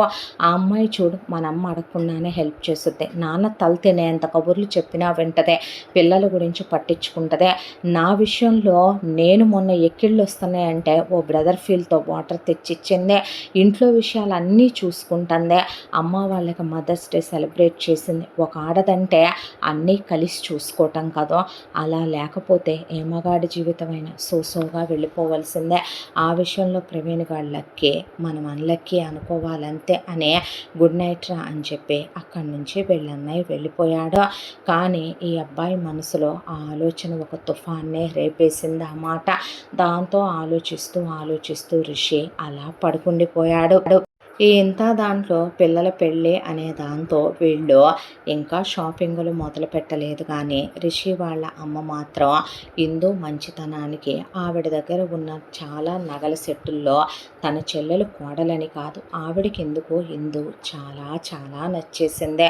దాంతోనే రామ్మోహన్ గారితో మాట్లాడి మరి ఆవిడ ఒక నగల సెట్టు తీసి అందులో మొత్తం ఒక ఆడపిల్లకి కావలసినవి కాలి మెట్టెల దగ్గర నుంచి తల మీద సూర్యవంక చంద్రవంక దాకా ఉన్న సెట్టు నేను ఎందుకు ఇద్దాం అనుకుంటున్నానంటే ఇవ్వవే. అలాంటి కూతుర్ని ఎటు కనలేకపోయాం, కోడల్ని తెచ్చుకోలేకపోయాం, వచ్చే జన్మకైనా దేవుడు ఇవ్వాలనే దాంతో అనుకుని ఇవ్వు అనే ఆయన అనేసి ఊరుకున్నాడు. ఆ తరువాత కొన్ని రోజులు గడవటం మొదలైనయి. ఆఫీస్‌లో ఉన్న హిందూ ఆలోచనలే, ఇంట్లో ఉన్న హిందూ ఆలోచనలే రావటం, రిషి బ్రెయిన్ అంతా హిందూనే తిరగటం మొదలైంది. అలాంటిది ఒక రోజున కరెక్ట్‌గా ఆఫీస్ నుంచి రిషి బయలుదేరే టైంకి ప్రవీణ్ కూడా వచ్చి కారెక్కేపాటికి, ఏంట్రా ఇంటి దగ్గర దించనా అనేపాటికి, కాదన్నా మీ ఇంటికే వస్తున్నాను అనేపాటికి, ఏంటి విశేషం, డాడీతో పనుందా మమ్మీతోనా అనేపాటికి, కాదు కాదు ఇందు ఫోన్ చేసి నువ్వు రా ఇవాళ నీతో ఏదో పనుంది అని చెప్పిందే.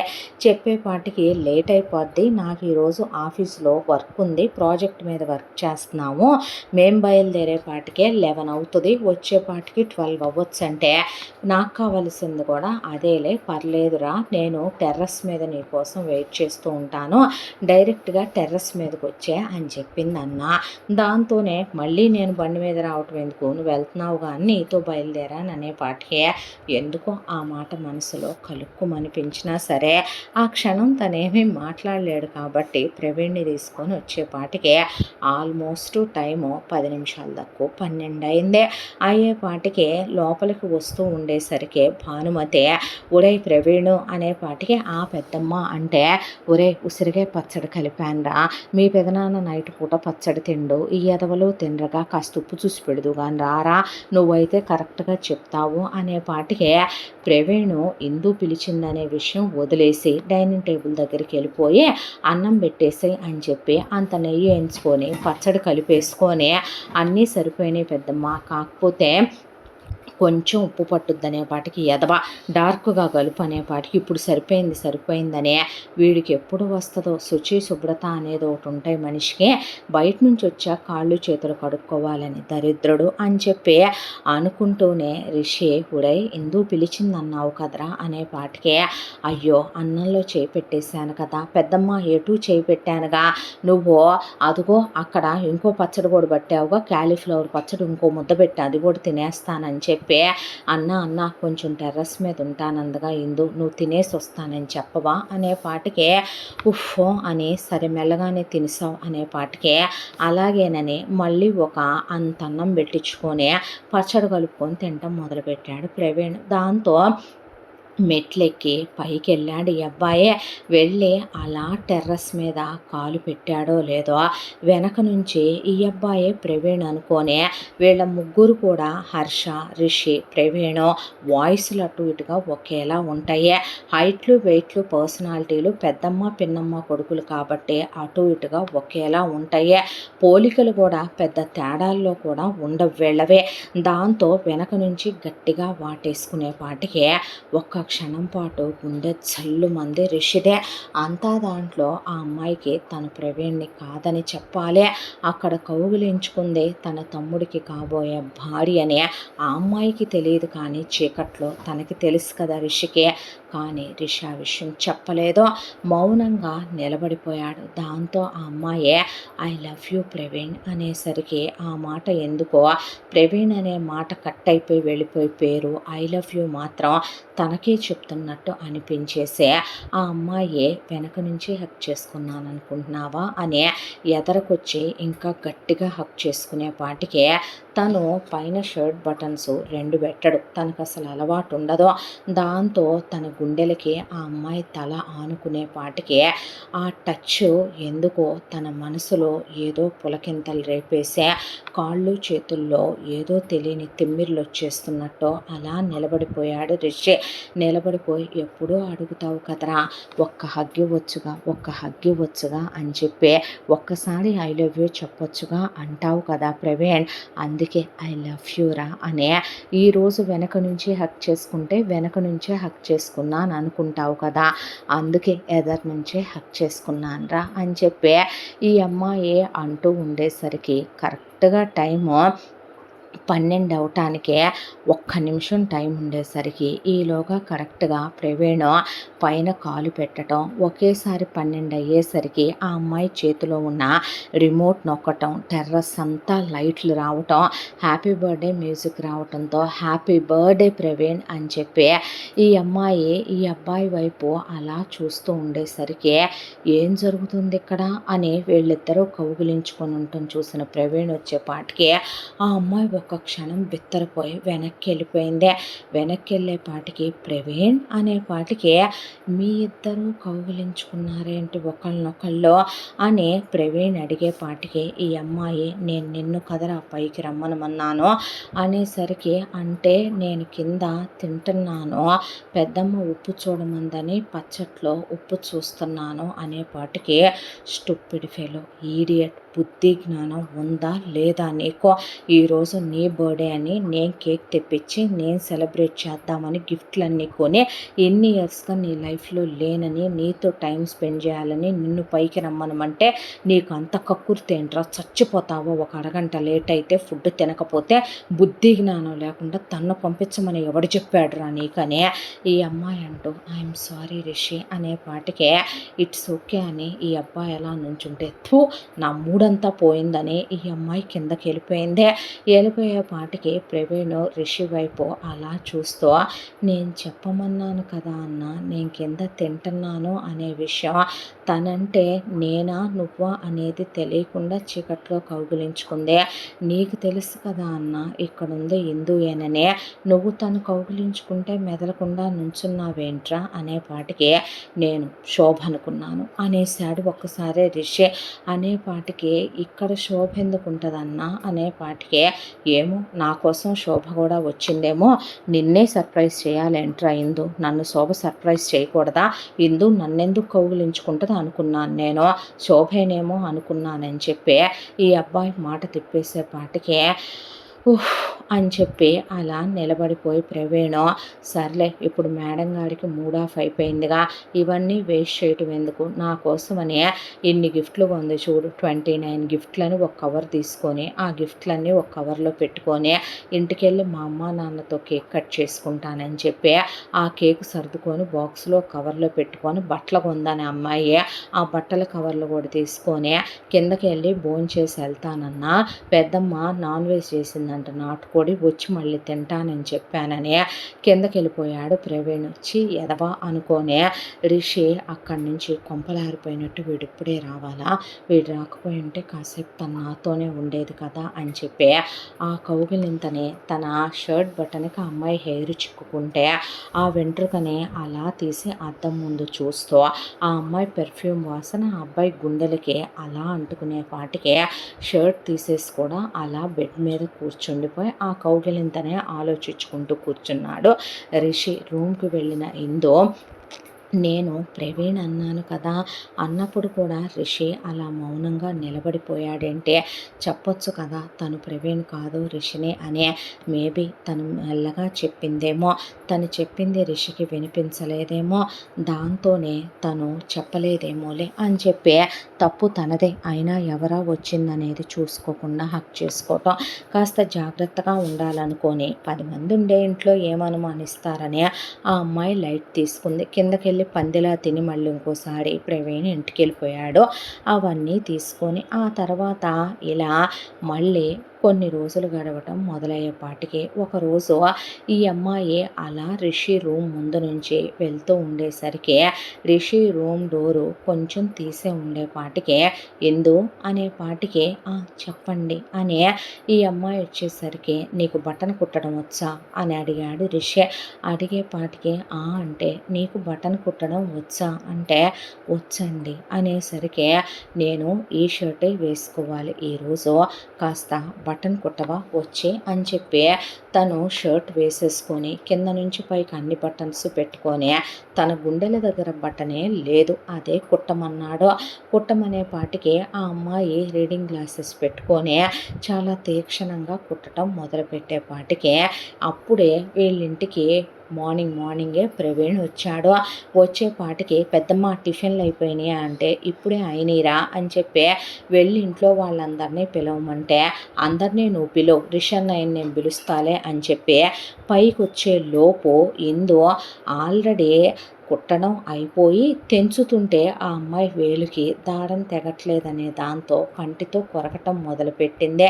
ఈ అబ్బాయి గుండెలకి ఆ అమ్మాయి తల ఆనుకొని ఆ అమ్మాయి కొడుకుతూ ఉంటే అలా వచ్చి తలుపు తీసి పెద్దమ్మ టిఫిన్కి అంటూ ఉన్నవాడు ప్రవీణ్ ఆగిపోయి ఏం జరుగుతుంది ఇక్కడ అనేపాటికి ఈ అమ్మాయి సూది దారం తీసుకొని బటన్ కుట్టుతున్నాను అనేపాటికి రిషి నేనేరా ఈరోజు ఈ షర్టే వేసుకోవాలి, షర్ట్కి చూస్తే బటన్ లేదు, దాంతో తనకు కుట్టడం వచ్చా అంటే వచ్చంది, కుట్టమని పిలిచాను అనేపాటికి అవునా షర్ట్ బటన్ కుట్టడానికి వచ్చావా ఇందు అనేపాటికి ఆ అమ్మాయి రీడింగ్ గ్లాసెస్ పెట్టుకోవటం ఒక చేతిలో సూది దారం ఉండటం చూసే అవునేమోలే కుట్టడానికి వచ్చిందేమోలే అని చెప్పి అనుకుంటూనే పదన్న పెద్దమ్మ టిఫిన్కి రమ్మనమంది వెళ్దాం అని చెప్పి ఇందు నువ్వు కూడా పద అంటే ఆ అమ్మాయి ముందే వెళ్ళిపోయినా డైనింగ్ టేబుల్ దగ్గర కూడా ఆ అమ్మాయి కూర్చొని ఉండటం, ఈ అబ్బాయి ఆ అమ్మాయి పక్కన కూర్చున్న ఎదురుగా కూర్చున్న ప్రవీణ్ ఆ